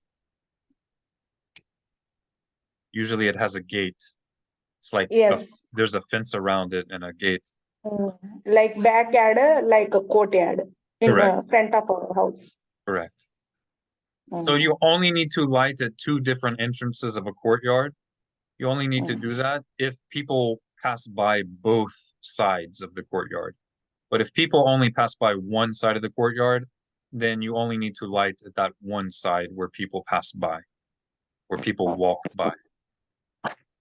ఒకవేళ మన ఇంటికి మన ప్రాంగణానికి రెండు గుమ్మాలు ఉన్నట్లయితే, అంటే ముందు ఒకటిను వెనక ఒకటి ఉంటాయి కదా, దొడ్డి గుమ్మం ఇంటి గుమ్మం అని. అట్లా ఒకవేళ మనకు రెండు గుమ్మాలు ఉంటే రెండు గుమ్మాలకి వైపునే మనము హనుక్కా క్యాండిల్స్ వెలిగించుకోవచ్చు. కానీ ఏ గుమ్మంలో నుంచి అయితే మనుషులు ఎక్కువగా నడుస్తూ ఉంటారో ఇంట్లోకి బయటికి, ఎక్కువ ప్రాముఖ్యత ఉన్న గుమ్మానికి ఒక వైపున ఒక హనుక్కా దీపాలను వెలిగిస్తే చాలు. రెండు ద్వారాలు ఉన్నాయి అని చెప్పేసి రెండు వైపులా అవసరం లేదు. కానీ రెండు వైపులా ఎక్కువ మంది నడుస్తా ఎక్కువగా దాన్ని వాడుతా ఉంటారో ఆ రెండు ద్వారాలని, అప్పుడు రెండు వైపులు కూడా వెలిగించుకోవచ్చు. తీసుకున్నాం. Sonia, would you like to read halacha number 11? Yes, Rabbi. A guest at another person's house whose family kindles the Hanukkah lights for him at his home. Need for kindle Hanukkah lights in the home where he is temporarily lodging. If, however, he has no home in which Hanukkah lights are being kindled, he is required to light in the place where he is lodging. He should share in the oil used by the owner of his lodging.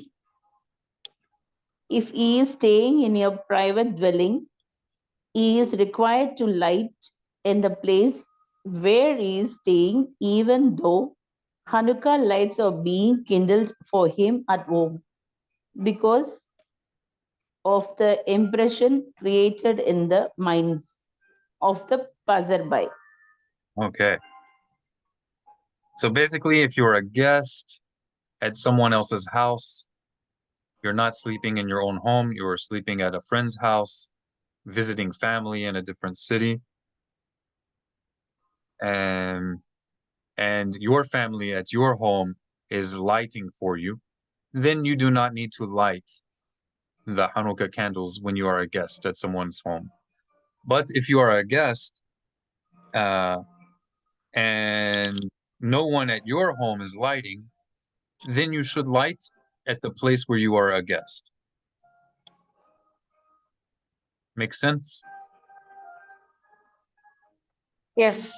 Okay. If we go to another's house, if there is nobody for lighting candle, on that time we can lighting the candle. Yes. But if someone at your home where you normally live is lighting Hanukkah candles, then you do So not need. not necessary as a guest, we don't light the candles in the. Correct. Correct. Okay. All right. ఒకవేళ మనము ఏదైనా ఊరికి వెళ్ళో లేకపోతే చుట్టాల ఇంటికి వెళ్ళో మనం అతిథిగా ఇంకొకళ్ళ ఇంట్లో ఉండి హనుక వచ్చుంటే అప్పుడు మనం క్యాండిల్స్ వెలిగించాలా వెలిగించకూడదా వాళ్ళ ఇంట్లో? అప్పుడు ఏం చెయ్యాలంటే, ఒకవేళ మన ఇంట్లో హనుక క్యాండిల్స్ వెలిగించే వాళ్ళు ఉండి ఉంటే అప్పుడు మనం గెస్ట్ గా ఉన్న ఇంట్లో క్యాండిల్స్ వెలిగించాల్సిన అవసరం లేదు, మన తరపున ఇంట్లో వెలుగుతున్నాయి కాబట్టి. కానీ మన ఇంట్లో ఎవరూ లేకోకుండా వాళ్ళు అంటే మనం ఒక్కరమే మన తరపున ఎవరు క్యాండిల్స్ వెలిగించే వాళ్ళు, పండగ చేసే వాళ్ళు ఎవరో లేకపోతే మనం గెస్ట్ గా ఉన్న ఇంట్లో అయినా సరే మనం క్యాండిల్స్, హనుకా క్యాండిల్స్ వెలిగించాలి అనేది ఇక్కడ చెప్పబడింది. తీసుకులా miss Kula Asot. We are almost finished with the full book.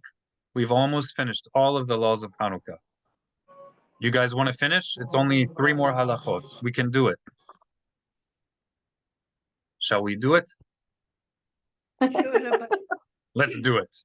It'll be the first time we finish a book. Yalla.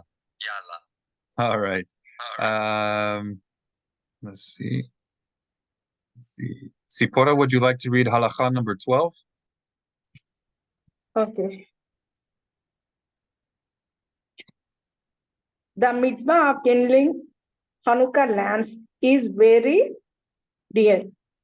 A person should be very careful in its observance to publicize the miracle and thus increase our praise of God and our expression of thanks for the miracles which we work on our behalf. All right. Wrought. Even the word wrought means did. It's a very fancy way of saying did. All right. So if you can, if you can read this part again, just say did instead of wrought. Okay.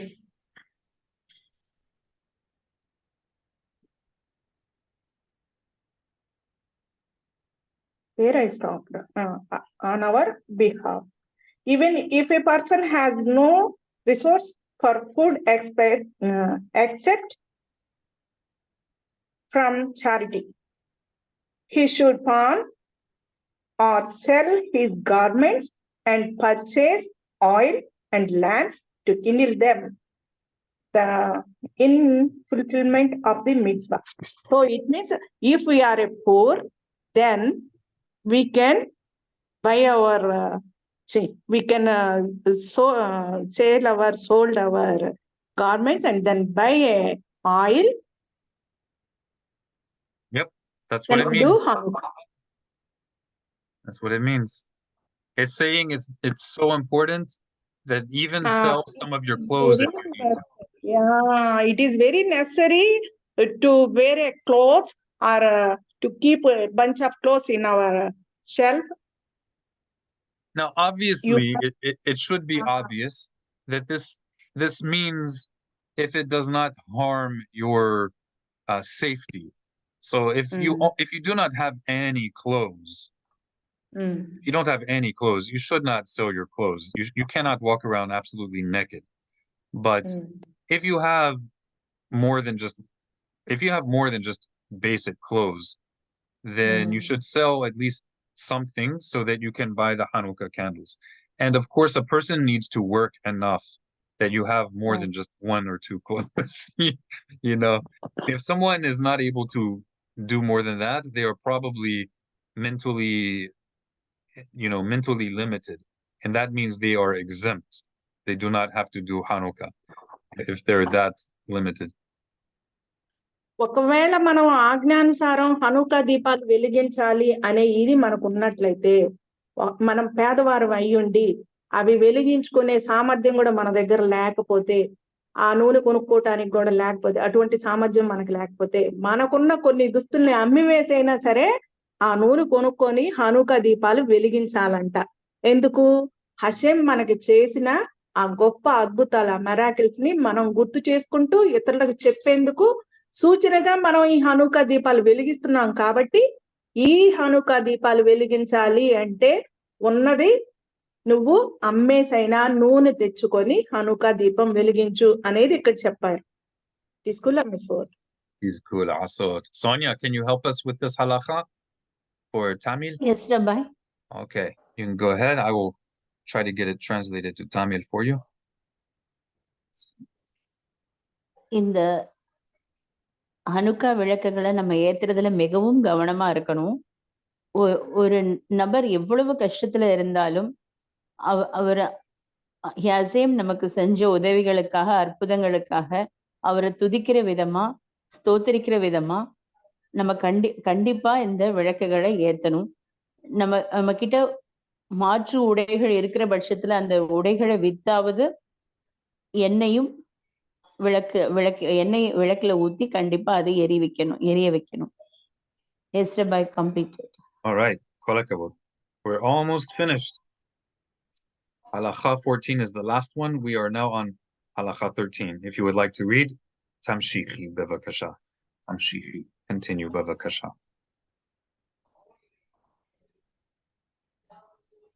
If you can read Halacha number 13. When a person has only a single pruta. All right, is it correct? A pruta is a Hebrew word that means the smallest form of money. So in America, a pruta is 1 penny. 1 penny, 1 cent. And I guess in India, it's 1 rupee, or is there something smaller than a rupee in India? Penny and rupee, like same. Okay, so 1 rupee is 1 pruta. It's whatever kind of money it is the smallest type of the money. Okay. When a person has only a single pruta and you can say rupee. he okay, then I want to go from the starting. When a person has only a single rupee and he required to fulfill both the mitzvah of sanctifying the Sabbath day and lighting the Hanukkah lamp, he should give precedence to purchasing oil to kindle the Hanukkah lamp over purchasing wine to recite Kiddush. Since both of these mitzvot are rabbinic inorganic, it is preferable to give precedence to the kindling of the Hanukkah lamp, for it commemorate.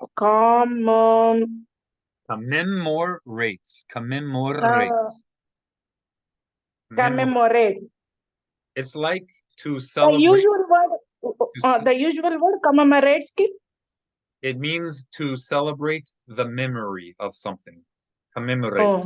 To celebrate the memory. Or it celebrates the miracle. Yes.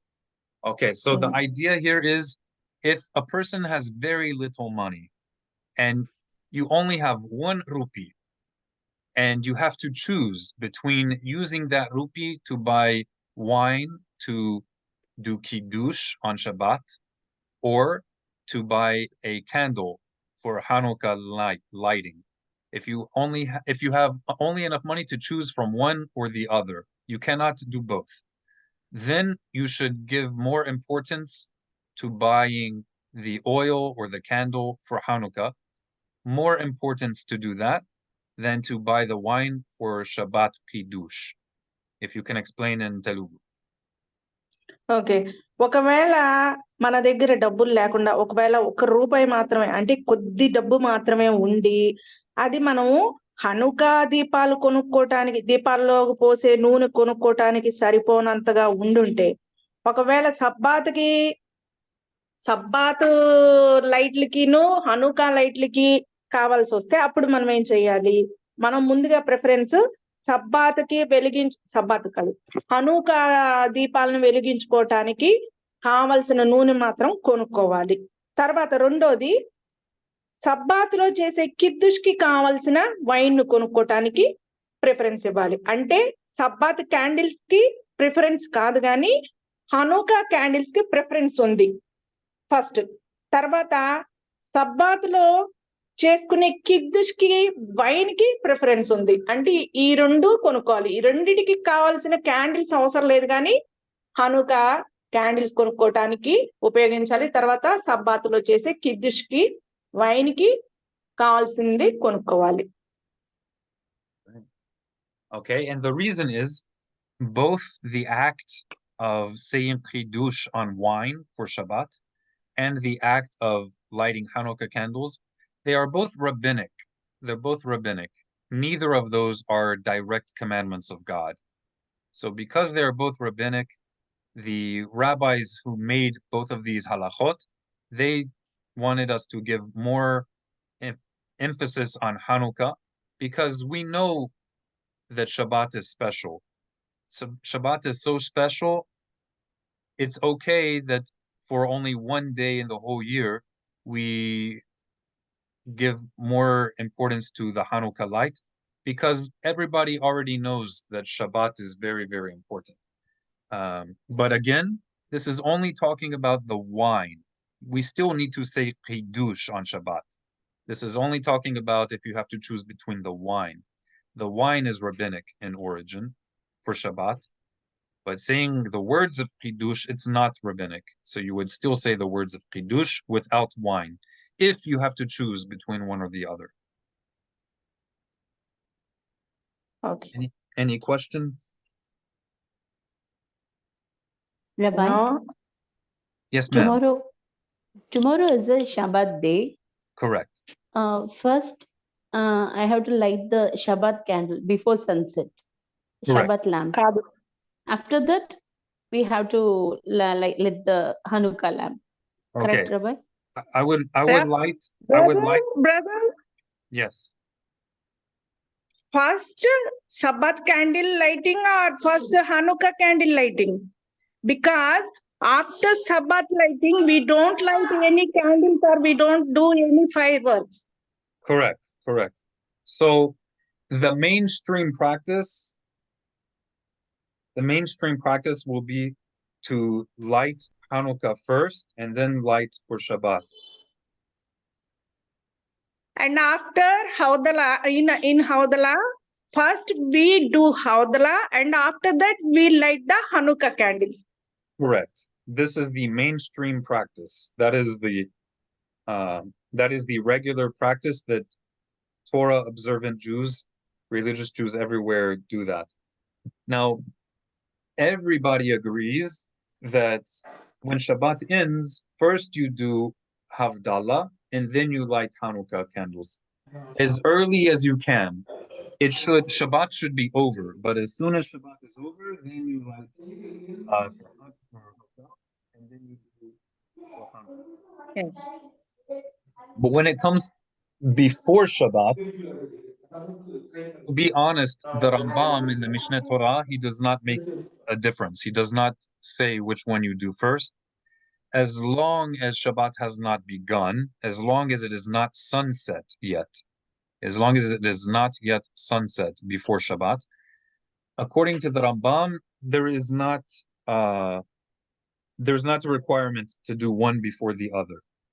But the mainstream practice, the normal popular understanding is that the moment you light Shabbat candles, it is like already Shabbat. Even if it is not sunset yet, but if you light the Shabbat candles, it's as if you already accepted Shabbat. So because of that, they will light Hanukkah candles first, and then the Shabbat candles. The Rambam does not talk about this in the Mishneh Torah, but it is better to do what most people do if it is not difficult for you, and if doing differently will make unnecessary controversy. We don't want to make unnecessary controversy.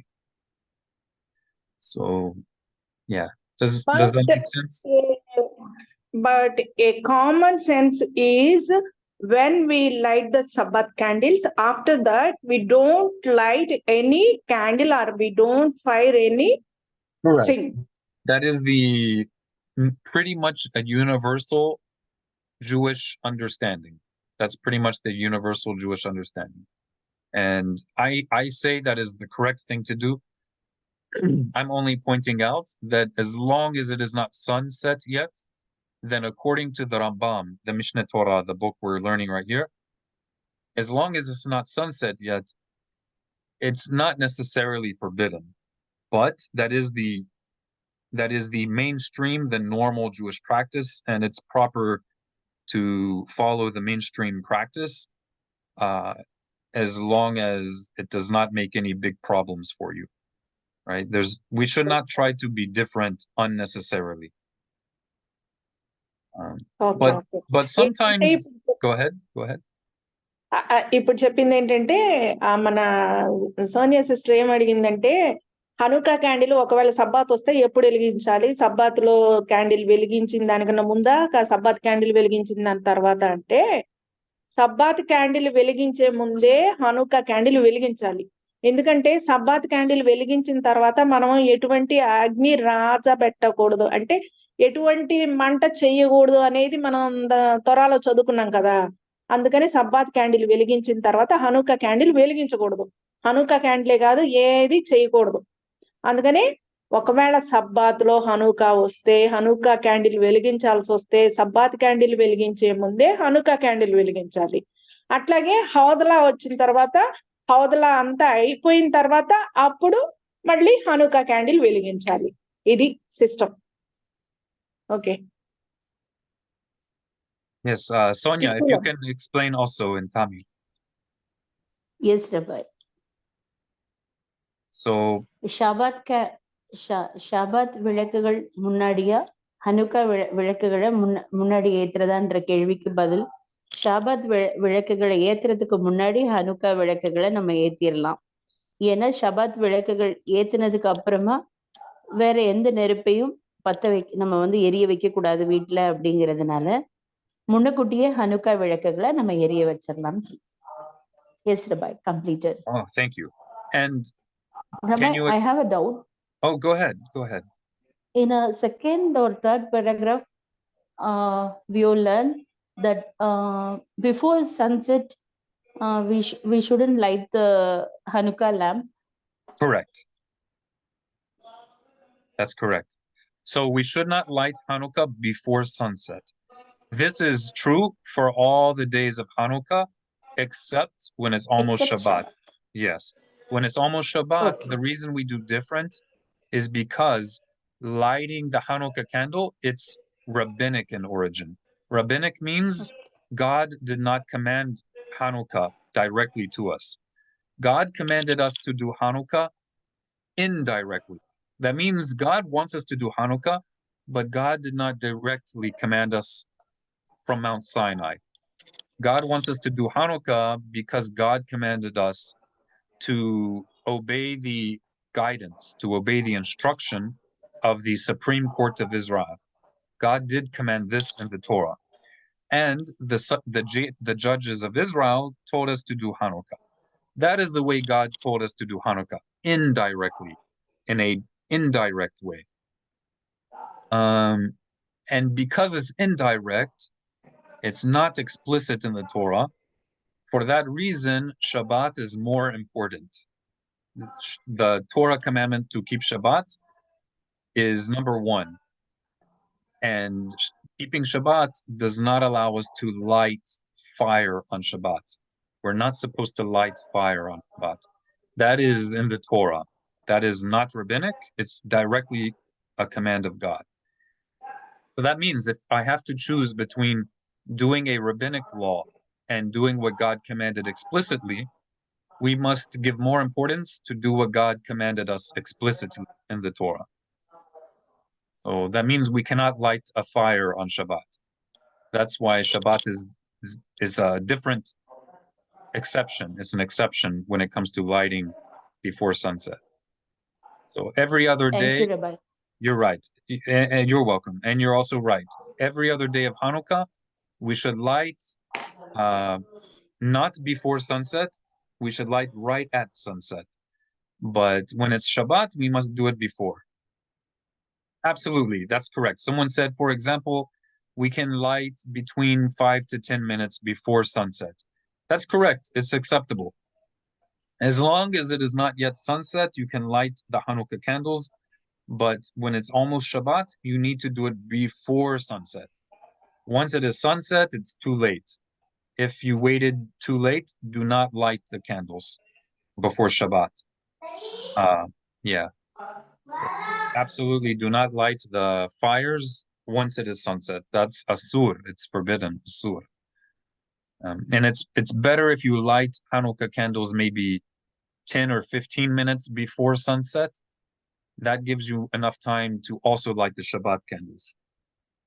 All right. We do not want to wait until the last moment. If you can explain what you understand in Tamil, tis kula mitzvot. In Tamil, Rabbi? Yes, please. Tis kula mitzvot. Yes, Rabbi. ஷபாத் சட்ட கட்டளைகள் வந்து யாசேமால நேரடியாக கொடுக்கப்பட்டது. அதனால அதை தான் நம்ம முக்கியமா பின்பற்றணும். ஷபாத் நாள்ல மாத்திரம் சூரிய அஸ்தமனத்துக்கு சில மணி துளிகளுக்கு முன்னாடியே ஹனுக்கா கேண்டில ஷபாத் விளக்கை ஏத்துறதுக்கு முன்னாடி ஏத்திரலாம். மற்ற நாட்கள்ல சூரிய அஸ்தமனத்துக்கு பிறகு நம்ம ஷபாத் விளக்கை ஏத்தலாம். Yes, Rabbi, completed. Okay. Would you like to read the last halakha? One question here. Yes, please. If we go for job, we are getting late, and after that we went to the home. That is after sunset.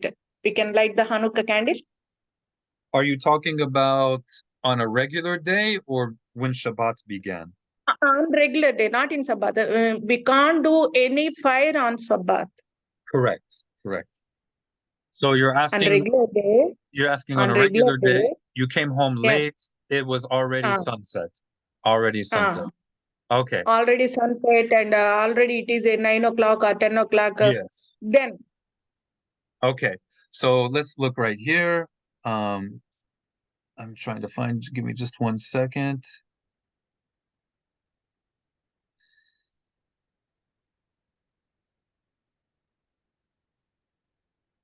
Let's see.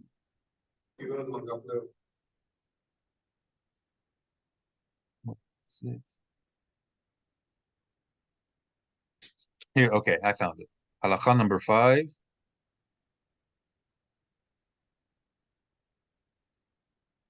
Okay, so they should not be lit before sunset, but if you either forgot, whether you forgot or you did it on purpose, or if you get home at late, in any of those situations, if you have to light it after sunset, you can still light it after sunset, as long as there are still people passing by in the marketplace.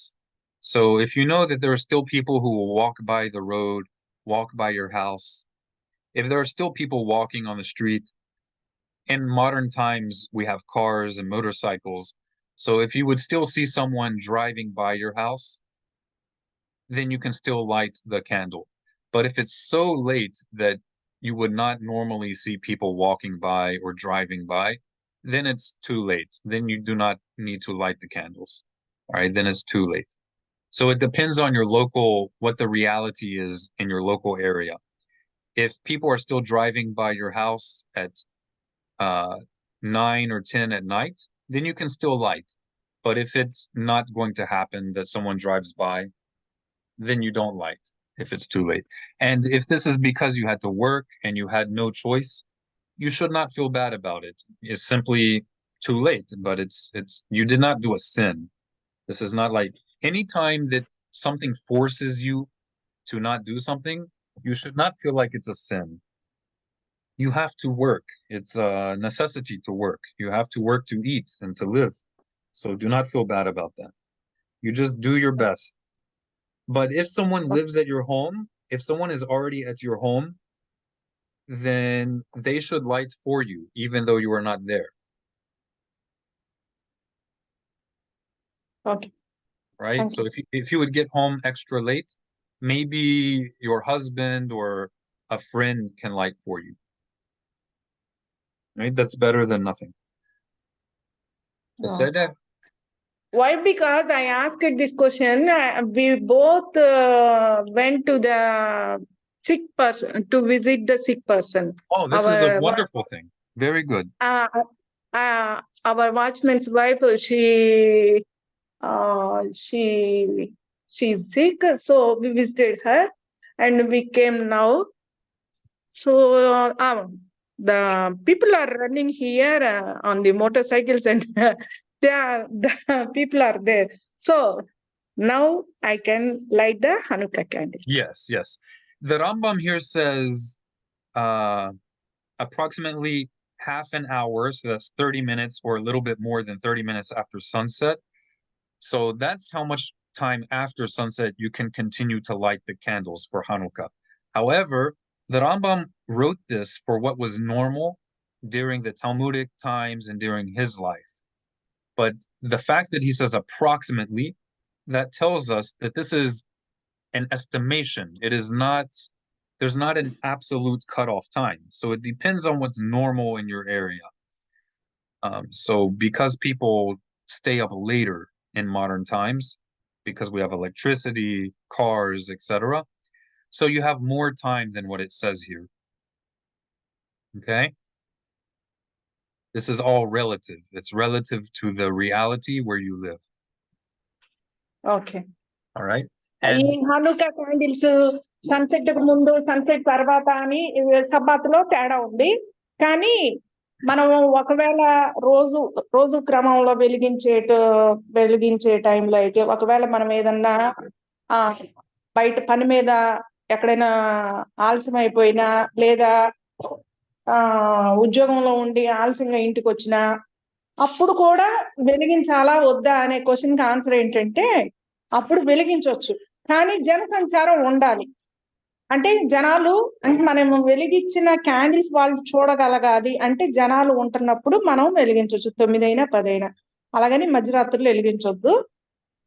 ఇది okay.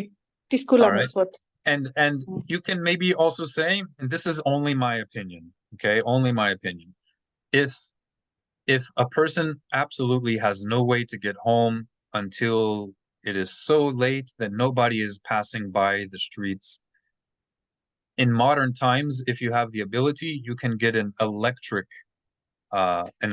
menorah or any kind of electric light, even if it's only one, and you can put a timer on it so that it automatically comes on.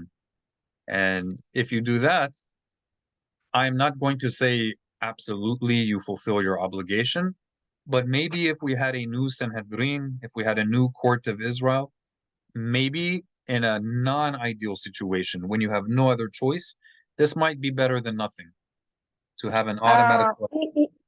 It might be better, but we don't encourage this system. Encourage? You're saying encourage? We don't encourage? We don't say this. No, this is not proper. This is if you have no other choice. If you like, if there is no other choice, but the mitzvah is to kindle the light, Hanukkah light. Yes, of course. But if fulfill someone, the mitzvah, go ahead. To fulfill the mitzvah, we must do the candle lighting. Yes, so, yes, of course.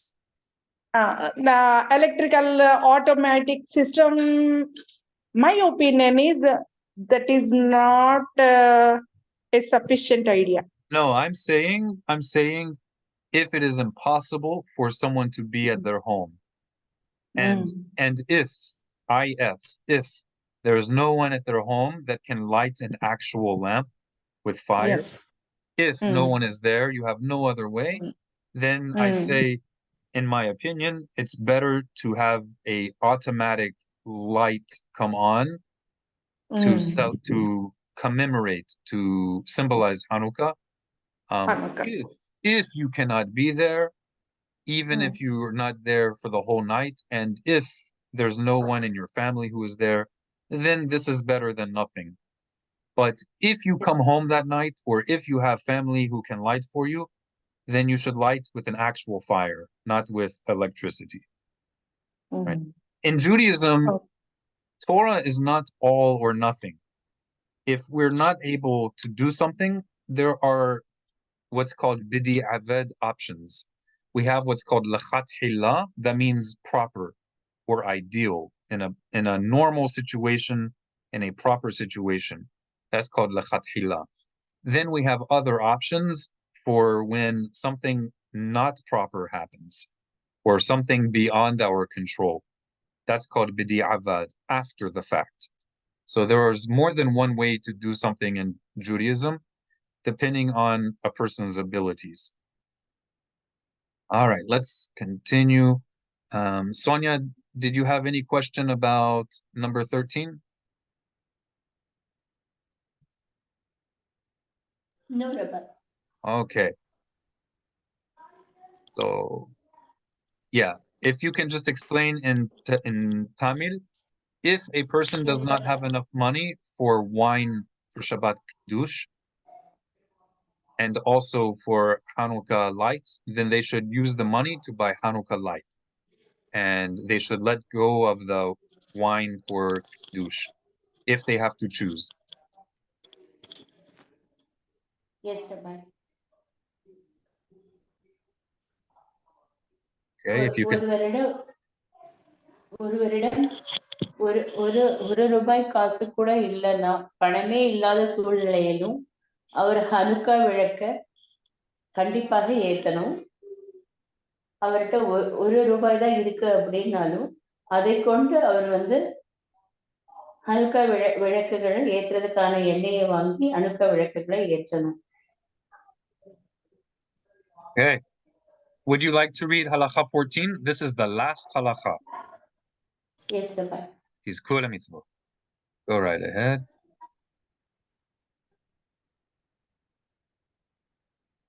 If a person has the opportunity to fulfill only one of two mitzvah, lighting a lamp for one's home or lighting a example Shabbat candle or lighting a Hanukkah lamp or alternatively lighting a lamp for one's home or reciting Kiddush. The lamp for one's home receives priority since it generates peace within the home. Peace is of primary importance as reflected by the mitzvah requiring God's name to be blotted out of create peace between a husband and his wife. Peace is great, for the entire Torah was given to bring about peace within the world. As Proverbs 3:17 states, it's a way or pleasant ways and all his paths are peace. Its ways are pleasant ways and all his paths are peace. Blessed be the merciful one who grants assistance. This concludes the third book. Okay. So does anyone know what this is referring to when it says God wanted us, God gave a commandment that his name will be erased, blotted out, erased, in order to create peace between husband and wife? Who can tell us what mitzvah this is talking about?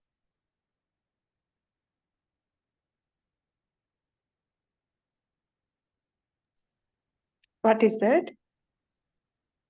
So here the Rambam is using an example of a mitzvah, a certain commandment in the Torah, where God preferred that his name would be erased if that is necessary to make peace between husband and wife. What mitzvah, what commandment in the Torah is this?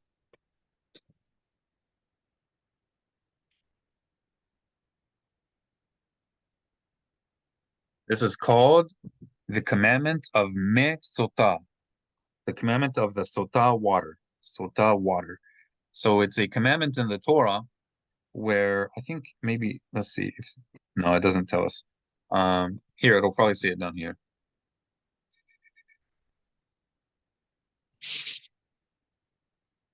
Yeah, this is from the book of Numbers in the Torah, book of Numbers, chapter 5, verse 11. All right. Would someone like to read for us?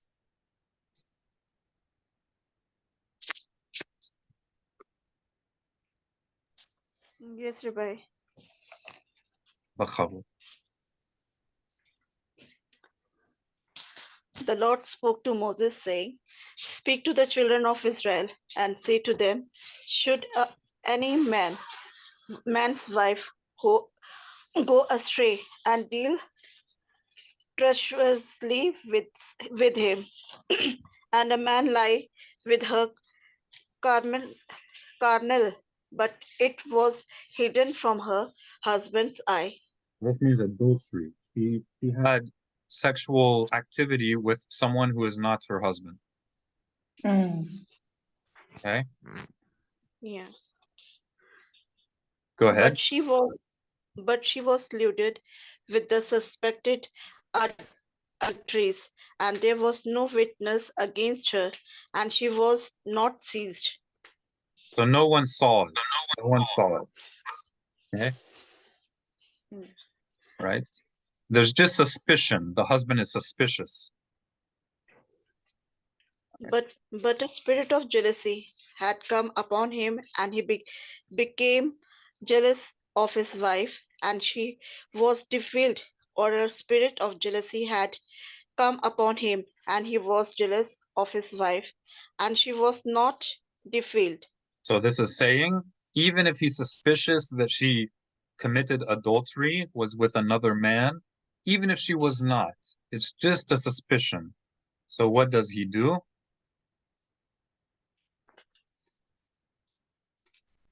Then he goes to the high priest. He goes to a priest in the temple. Basically, I will summarize it for you. So he goes to the temple. They make an offering. They bring the wife. They give her some holy water from a special container in the temple. All right. The Kohen will put a little bit of holy dust from the temple in the water. And then he makes the woman stand before Hashem. Her hair is uncovered. By the way, this is where we learn that a woman of Israel normally covers her hair. So it says that she uncovers her hair. And then he places the offering in her hands. And then the priest, the Kohen, makes her make an oath. So she makes an oath saying, if no one has had relations with her other than her husband, okay, then she will be shown to be innocent by this ritual, by this oath and the ritual that they're doing. But if she did do something and she's hiding it, then it will be revealed. And then what happens? Then he writes the curses of the Torah on a scroll, and he puts it in the water, and then the words get mixed into the water. So what happens is those curses include God's name. God's name is included in those curses. So God's name ends up getting dissolved into the water. So what that means is God has given us a commandment that even his name ends up being erased in order to make peace between the husband and the wife. So if the husband is suspicious and the wife is saying, no, I'm innocent, in order to restore the relationship, God preferred even that his name might get erased in order to make peace between the husband and wife. That's what this is referring to. All right, so the Rambam is concluding the laws of Hanukkah by reminding us that the whole purpose of the Torah, the main purpose, is to create peace. Peace between husbands and wives, peace between people, peace for the whole world, not only for Israel, but for the whole world. As it says in the book of Proverbs, its ways, that means the ways of Torah, are pleasant ways, and all of its paths are peace. And that's why if you have to choose between lighting the Hanukkah light or having a light in your home, just a normal light, because they did not have electrical lights. They just used candles for most of human history. So if you have to choose between a regular light in your home and the Hanukkah light, if someone is that poor, then we tell them you are not obligated for the Hanukkah light. It's better to just have a light in your home. All right? The light of your home receives priority because it's necessary for having peace, so that you are able to eat peacefully, so you're able to not run into each other, step over each other in the dark, right? That is the most important thing. That's the way that they're ending the halakha. If someone would like to translate it to Tamil or to Telugu, feel free to summarize, to say in your own words.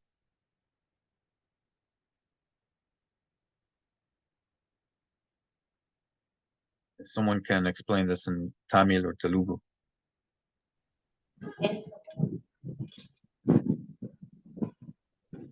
ஒரு நபர் எது முக்கியம் ஏற்படுற சூழ்நிலையில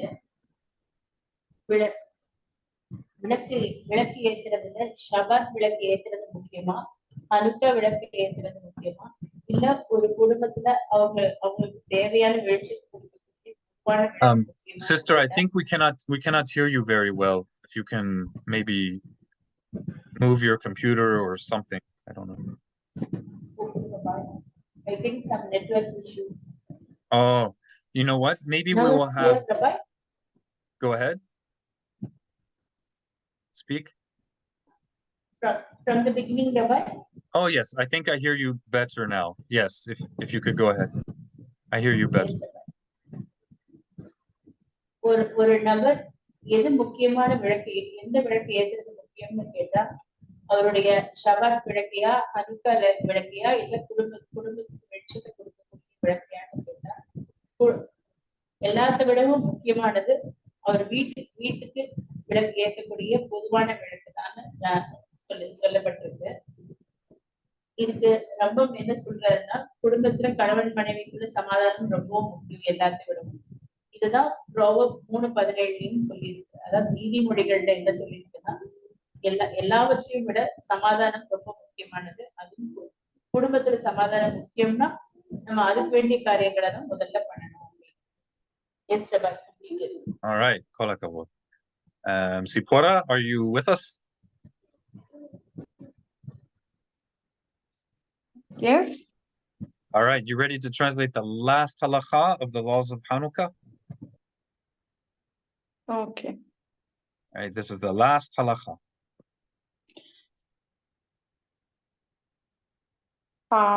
ఒకవేళ Sabbath candles కొనుక్కోవాలా లేదా అంటే డబ్బులు తక్కువగా ఉన్నప్పుడు హనుకా క్యాండిల్స్ కొనాలా అనే సందేహం వచ్చినప్పుడు ముందు ప్రిఫరెన్స్ మాత్రం హనుకా క్యాండిల్స్ మాత్రం కొనుక్కోవాలి. అట్లాగే సబ్బాత్కి చేసుకునే కిద్దుష్ వైన్ మాత్రం కొనుక్కోవాలి. రెండిట్లో ఇట్లా చూస్ చేసుకోవచ్చు. ఎందుకంటే మనము ఈ హనుకా క్యాండిల్స్ వెలిగించడం ద్వారా హషేం మనకి చేసిన, మన పూర్వీకులకి చేసిన గొప్ప అద్భుతాన్ని మళ్ళీ తిరిగి మనం జ్ఞాపకం చేసుకుంటాము. రెండోది, జ్ఞాపకం చేసుకుంటూ ఈ హనుకా క్యాండిల్స్ వెలిగించడం వల్ల జనాలందరికీ తెలియజేస్తాం. ఇది ఈ హనుకా క్యాండిల్స్ వెలిగించడం వల్ల రాంబం గారు చెప్పిన దాని ప్రకారం భార్యాభర్తల మధ్య శాంతి సమాధానం ఉండటం కోసం ఈ క్యాండిల్స్ కూడా వెలిగించటం వల్ల అటువంటి స్థితి కూడా మనకి ఏర్పడుతుంది. అది అందుకోసం మనము ధర్మశాస్త్రాన్ని అనుసరిస్తూ ధర్మశాస్త్రం ప్రకారంగా జీవిస్తూ ధర్మశాస్త్రంలో మన పెద్దలు చెప్పిన మాటలను కూడా వదిలిపెట్టకుండా ఆజ్ఞానుసారం నడవటం అంటే పండగలను ఆచరించాలి, చేసిన అద్భుతాలని మనము గుర్తు చేసుకుంటూ ఈ హనుకా యొక్క క్యాండిల్ లైటింగ్ చేసుకోవాలి. ఓకే, తీసుకున్నా miss work. So you explained that the most important thing, if you have to choose between Hanukkah lights or normal light for your home, you choose normal light. Excellent, excellent. All right. Does anybody have any question about this or anything else before we conclude, before we finish? Anybody? Any questions? Roslyn, sister, any questions?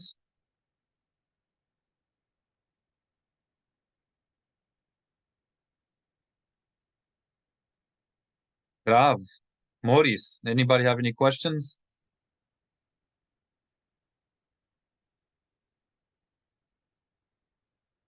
All right. So we will conclude. When we finish reading a book in Mishneh Torah, there is a phrase that the Rambam always brings. So he's always bringing at the end of Mishneh Torah. Where did it go? There we go. He always finishes or ends a book with these words: Berich Rahamana Desayan. Berich Rahamana Desayan. It means you are most worthy of worship. You are most worthy of praise. Rahamana, O compassionate one.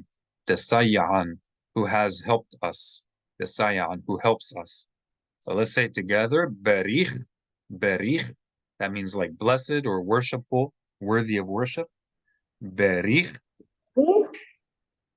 Rahamana. Rahamana. Rahamana. All right. And this is Aramaic, by the way. This is Aramaic, not Hebrew. But it's very similar to Hebrew. Barich Rahamana. Blessed is the passionate one, the one who has compassion. Right? De Sayan. De Sayan. Everybody say De Sayan. De Sayan. Sayan. Sayan. De Sayan. Okay? De Sayan. Perfect. So de means, it means like that. Saya, it means to help, and the an means us. Barich Rahamana de Sayan. Let's read it one more time. Barich Rahamana de Sayan. Barich Rahmana de Sayan. Perfect. Barich Rahamana de Sayan. So we finished. Okay. Kol hakavod, everybody. Normally people celebrate when they finish a whole book of halakha. So you guys should be very proud of yourselves.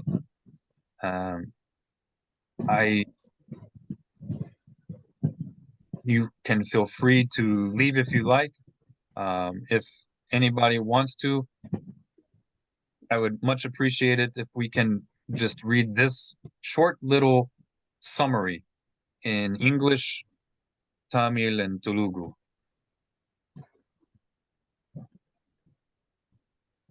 Someone can read it. One can fulfill the duty to proclaim the Hanukkah miracle all 8 nights on a most basic level. By lighting only one candle, it's lit outside next to one's door opposite the mezuzah. The last of these 3 blessings is only visited on the first night. Okay, so only on the first night do we say this third blessing. On all the other nights, before we light the Hanukkah candles, we say these 2 every night. All right. Sipora, can you translate this for us? Or Sonia, can you translate it to Tamil? Okay. మనం ఇది ఒక ఈ హనుకా యొక్క అద్భుతాలని మన్నన చేసుకోవటం కోసం, గుర్తుంచుకోవటం కోసం, జనాలకి తెలియజేయటం కోసం మనము ఈ హనుకా లైట్లు వెలిగించాలి. అది కూడా మన ద్వారబంధానికి కుడివైపున. తర్వాత అప్పుడు వెలిగించిన తర్వాత 3 బ్లెస్సింగ్స్ చెప్పాలి. 3 బ్లెస్సింగ్స్ మొదటి రోజు 3 బ్లెస్సింగ్స్ చెప్తాం. తర్వాత మిగతా 7 రోజులు మొదటి 2 బ్లెస్సింగ్స్ మాత్రమే చెప్తాం. Okay, so now we're going to translate it to Telugu. If you can just explain these blessings we say before we light the candle.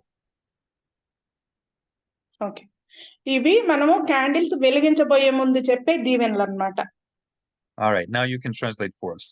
Most worthy. Go ahead. Already I translated. Oh, you know what you already know what they mean? The blessings? Yes, you already translated them for us? No, I said the 3 blessings. You read the 3 blessings. And the second day, you read the 2 blessings only. I said that only. Okay. So let's translate it. If you can translate to Telugu. Blessed are you, Hashem. Blessed are you, Adonai. Blessed are you, Adonai.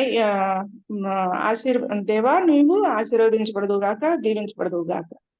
Our God. మా దేవా, King of the universe. ప్రపంచానికి రాజువి. Who sanctified us, who set us apart, made us different, who sanctified us. ఎవరైతే వేరు చేశారో, చెప్పారో. With his commandments. ఆయన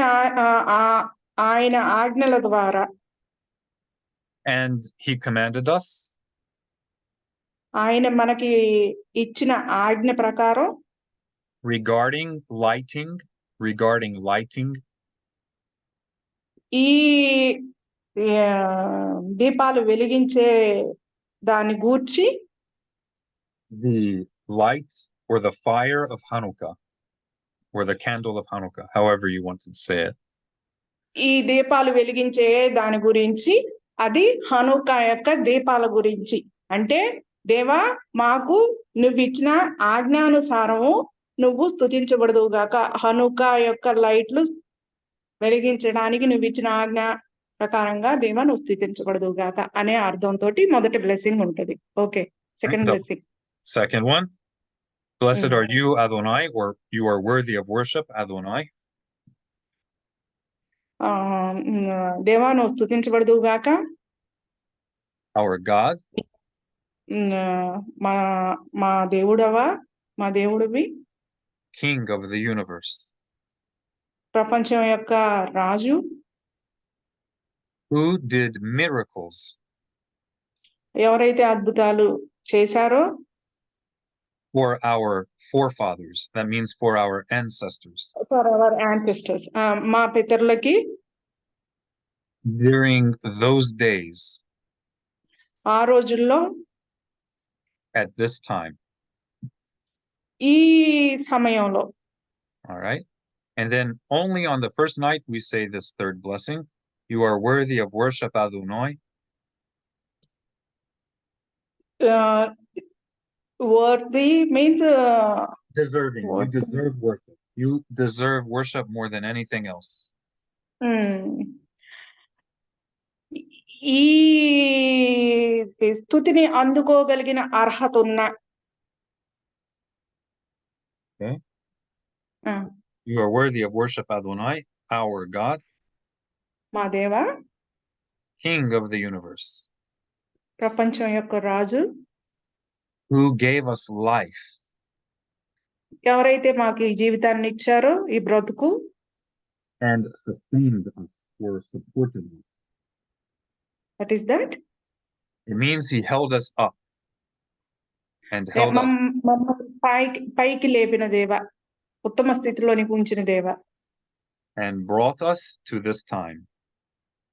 ఈ రోజు ఈ సమయంలోనికి మమ్మల్ని నడిపించిన దేవా, అంటే ఈ టైంలో మమ్మల్ని సజీవులుగా ఉంచిన దేవా. All right. Tizkula mitzvot. Sonia, can you help us with Tamil? Yes, Rabbi. Kula mitzvot. All right, if you can explain this in Tamil, and then we will translate the blessings.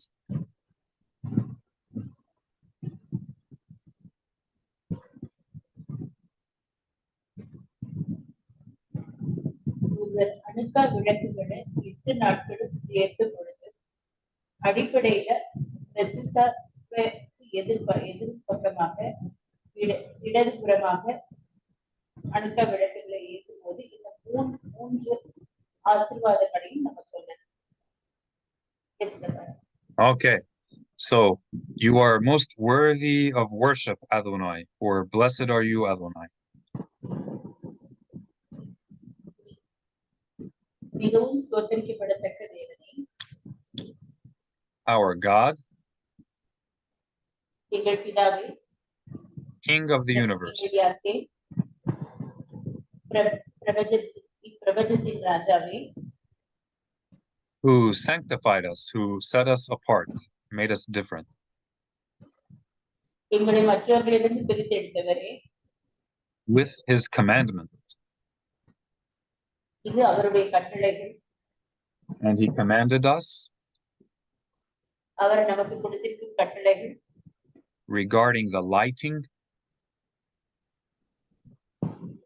Hanukkah விளக்கு ஏற்றுவதை பற்றி, the light of Hanukkah, or the candles of Hanukkah. அவர் நமக்கு கொடுத்திருக்கும் கட்டளைகளாவன Hanukkah விளக்கு ஏற்றுவதை பற்றி கட்டளைகளாவன. Okay, and then we continue. You are worthy of worship, Adonai. You are most praised, Adonai. நீர் மிகவும் ஸ்தோத்திரிக்கப்படத்தக்கவர், துதிக்கு பாத்திரமானவரே Adonai. Our God, எங்கள் பிதாவே, King of the universe, பிரபஞ்சத்தின் ராஜாவே, who did miracles for our ancestors. எங்கள் முற்பிதாக்களுக்கு அற்புதங்களையும் அதிசயங்களும் செய்தவரே, In those days, முற்காலத்தில் எங்கள் முற்பிதாக்களுக்கு அற்புதங்களையும் அதிசயங்களையும் செய்தவரே, at this time, இப்பொழுதும், right? And then only on the first night, sorry. And then only on the first night, we say this blessing. You are worthy of worship, Adonai. Hanukkah விளக்கு ஏற்றக்கூடிய முதல் நாள் இரவுல நம்ம சொல்லக்கூடிய ஆசீர்வாத ஜெபங்கள் இது. Our God, எங்கள் பிதாவே, எங்கள் தேவனே, King of the universe, பிரபஞ்சத்தின் ராஜாவே, who gave us life எங்களுக்கு ஜீவனை கொடுத்தவரே, and sustained us, supported us, எங்களை பாதுகாக்கிறவரே, and brought us to this time. இந்நாட்களில் எங்களை கொண்டு வந்தவரே. All right, that's it. And so after you say these three blessings, on the first night, you light the candle. And after you say these two blessings, you light the candle all the other nights.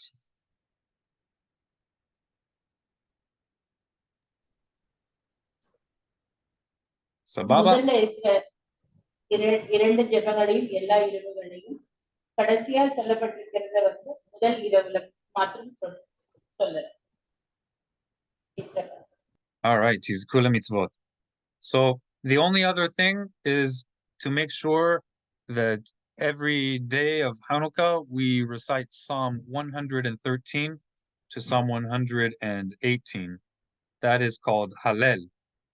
So we recite Hallel every single day of Hanukkah, if you're able, and most of us are able. You can just use it from your regular Bibles. If you don't know it in Hebrew, you can recite it in Telugu or Tamil or Hindi, any language that you understand. So that's Psalm 113 through Psalm 118. So that's what we do on the most special days of the year. Right? If you can just explain that.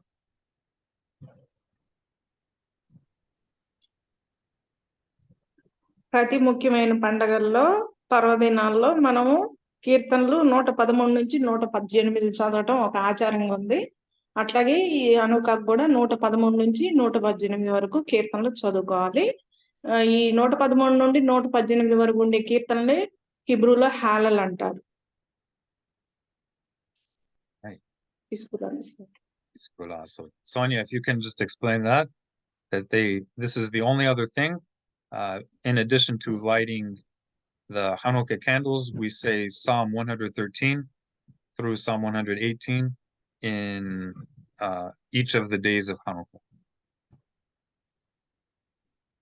சங்கீதம் 113 118 வரைக்கும் அந்த வருஷத்துல 18 நாட்கள் வரக்கூடிய எல்லா நாட்களையுமே ஹிப்ரூல ஹலேல்னு சொல்லப்படுற சங்கீதம் 113 118 நம்ம முழுமையாக சொல்லணும். அதாவது எந்த 8 நாட்கள்னா சுக்கோத் வரக்கூடிய நாட்களும் ஹனுக்கா வரக்கூடிய 8 நாட்களும் பாசவர் முதலாம் நாள் பாசவர். Yes, sir. All right. And so whenever you do the Amidah, if any of you do the Amidah prayer, or if you do the blessing after a meal, after you had bread, then there's a place where we make an addition on Hanukkah. And you don't have to say all of this. If you don't know all of it, if it's very difficult, it's sufficient. It's enough that when you say the prayer, just mention Hanukkah and thank God for the miracle. You can say it in your own words. It's better to say it in your own words than to not say it at all. So yeah, if you can just mention that during our prayer, that we thank God for saving us even though we are few. And yeah, it's good enough to do it in your own words. All right, so Okay. Go ahead. Okay.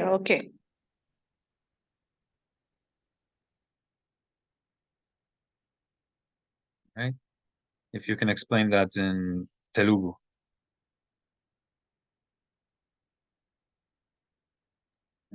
ఇప్పుడు మనం హనుకాలో ఉన్నాం కదా, హనుకాలో blessing యాక్టివిటీలో ఆ ఉన్న పెద్ద మొత్తం blessing చెప్పకపోయినా కూడా, దేవా ఈ రోజులో మమ్మల్ని ఉంచినందుకు నీకు కృతజ్ఞతలు అని చెప్పేసి చిన్న మాటతోటి మీరు భోజనం అయిపోయిన తర్వాత ఆఫ్టర్ మీల్ బ్లెస్సింగ్ లో ఈ పదాన్ని యాడ్ చేసుకోండి.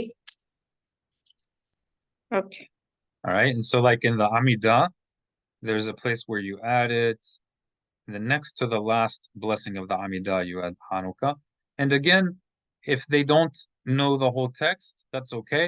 Just say it in your own words. Just say it in your own words. Thank you, God, for the miracle you did during Hanukkah. That's enough. అట్లాగే అమీదాలో లాస్ట్ ఉన్న point దగ్గర మనకు ఈ blessing హీబ్రూలో రాకపోతే మన సొంత భాషలో దేవా అటువంటి గొప్ప అద్భుతాలు చేసినందుకు మీకు ధన్యవాదాలు అని ఆయనకి స్తుతులు చెప్పండి ఒక మాట. All right, that's it. So that's it. You finished. Job well done. Sonia, if you can explain the same thing, that during the Amidah, it's the main prayer that we say every day, and the blessing we say after a meal. You just make a little addition for Hanukkah, and that's it. That's all of the Hanukkah observance. Anything you do more than this is voluntary. It's voluntary. Yes, sir.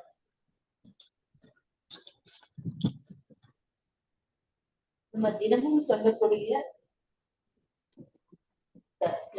நம்ம தினமும் சொல்லக்கூடிய ஆசீர்வாத ஜெபங்கள்ல அமீதால சொல்றதும் மற்ற நம்ம சாப்பிட்டதுக்கு அப்புறம் சொல்லக்கூடிய ஜெபங்களையும் தாண்டி இந்த ஹனுக்கால சொல்லக்கூடிய பிளஸிங்ஸ் வந்து ஆசீர்வாதங்களை ஹனுக்கால சொல்லக்கூடிய ஆசீர்வாதங்களை அந்த ஒரு வரி மட்டும் ஜீவனை கொடுப்பதற்காய் அதிசயங்களை செய்து காக்கிறதற்காய் சொன்னா மாத்திரம் போதுமானது.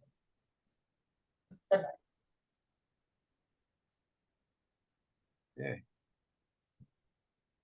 So we'll conclude our lesson for today. I know it was extra long.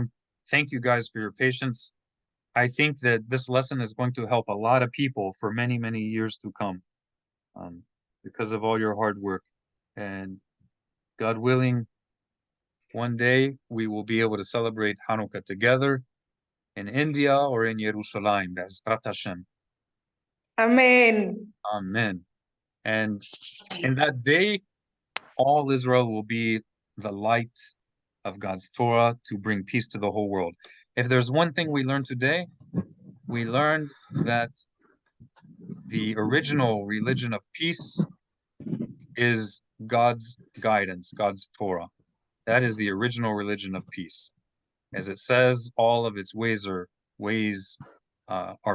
pleasant, and all its paths are peace. Any other religion that claims to be a religion of peace is just a copycat. It's just a counterfeit. And it goes without saying, we know what that is. But the true religion of peace is much older than religions of murder and abuse. It's if anybody has any questions, please ask now, because we're about to end our class. Any questions about anything? So I hope you enjoy your Hanukkah celebrations. Please say hi to everybody for me. Hope to see you guys in about a month. Be'ezrat Hashem. Let's go. Rabbi, thank you so much for us to give this opportunity. Oh, it's my pleasure. It's my pleasure, and it's an honor to help you guys. And I'm very impressed by your patience, because I know it takes a lot of time and learning new concepts. You guys are very patient, and that's one of the most beautiful character traits. That's one of the most beautiful things that shows character that anybody can have, is to have patience and desire to learn and help other people. Tis kula mitzvot. God bless you guys. It's our pleasure, Rabbi. God bless you. Okay, so let's conclude with. Go ahead. And also Hashem gave us a great teacher who have a big patience to teach us. It's fun. Yes, This Rabbi. is a pleasure to me. It's a joy. God bless you. Shalom, shalom. May God bless you. Amen. Hibuk gadol. Big hug to you guys. Hibuk gadol. Hanukkah. Hanukkah wishes to all my friends. I'm sorry. Hanukkah wish. Happy Hanukkah. Happy Hanukkah Sameach. Hanukkah Sameach. All right, so I'm going to say this quickly so you don't have to waste any more time. If you want to repeat after me, feel free. Modeh ani lefanecha. I am grateful before you. Adonai Elohai, O eternal my God. She samta helqi, that you placed my portion. Mi yosheve beth hamidrash, among those who dwell in the house of study. Welo samta helqi, and you did not place my portion, my part in this life. Mi yosheve qaronoth, among those who dwell on street corners doing nothing. Ani mashkim, for I get up early. Wehem mashkimim, and they also get up early. Ani mashkim ledivre Torah. I get up early unto words of Torah. Wehem mashkimim, they also get up early. Lidvorim batalim, unto empty things. Ani amel, I work hard. Wehem amelim, and they also work hard. Ani amel umqabel sahar. I work hard and receive reward. وَهَمْ عَمَلِيمْ وَإِنْ مَقَبَّلِيمْ سُخَارٍ. But they also work hard, but they don't receive a reward. أَنِي رَصْ وَهَمْ رَصِيمْ. I run and they run. أَنِي رَصْ لَحَيَّةَ عُلَمْ حَبَّا. I run into life everlasting of the world to come. وَهَمْ رَصِيمْ. But they're also running. لِفْئِرْ شَاحَث. To a pit of destruction. يَهِي رَصُونَ. May it be your will. Adonai Elohai, O eternal my God, that we as individuals and as communities light the flame of Hanukkah, that we light the flame of dedication in our hearts, as the words of your prophets and wise men has said, that the soul of man is the lamp of God. So may it be your will that we light the lamp of dedication to you, and the dedication of your instruction, that we be lights in the darkness, and that we light the lights of other souls, that they too be lit up with dedication to goodness, to the paths of peace, which is your instruction. And by this path of peace, by the light of your dedication, that we be the flames of the Hanukkah light, that you will fill this dark world with your peace. Ken Yehi Ratzon, may it be your will. When Omar and everybody said, Amen. Amen. Amen. Amen. Hanukkah Sameach. Remember what it really means. Dedication as spreading the light of God's Torah, His guidance of peace. That is the essence of Hanukkah. Hanukkah Sameach, everybody. Shabbat Shalom. Hanukkah Sameach. Shabbat Shalom. Shabbat Shalom Aleichem وعلى كل Israel وعلى كل أنشي Hodu, and upon all the people of India. When Umar Amen. Shabbat Shalom. Amen. Shabbat Shalom.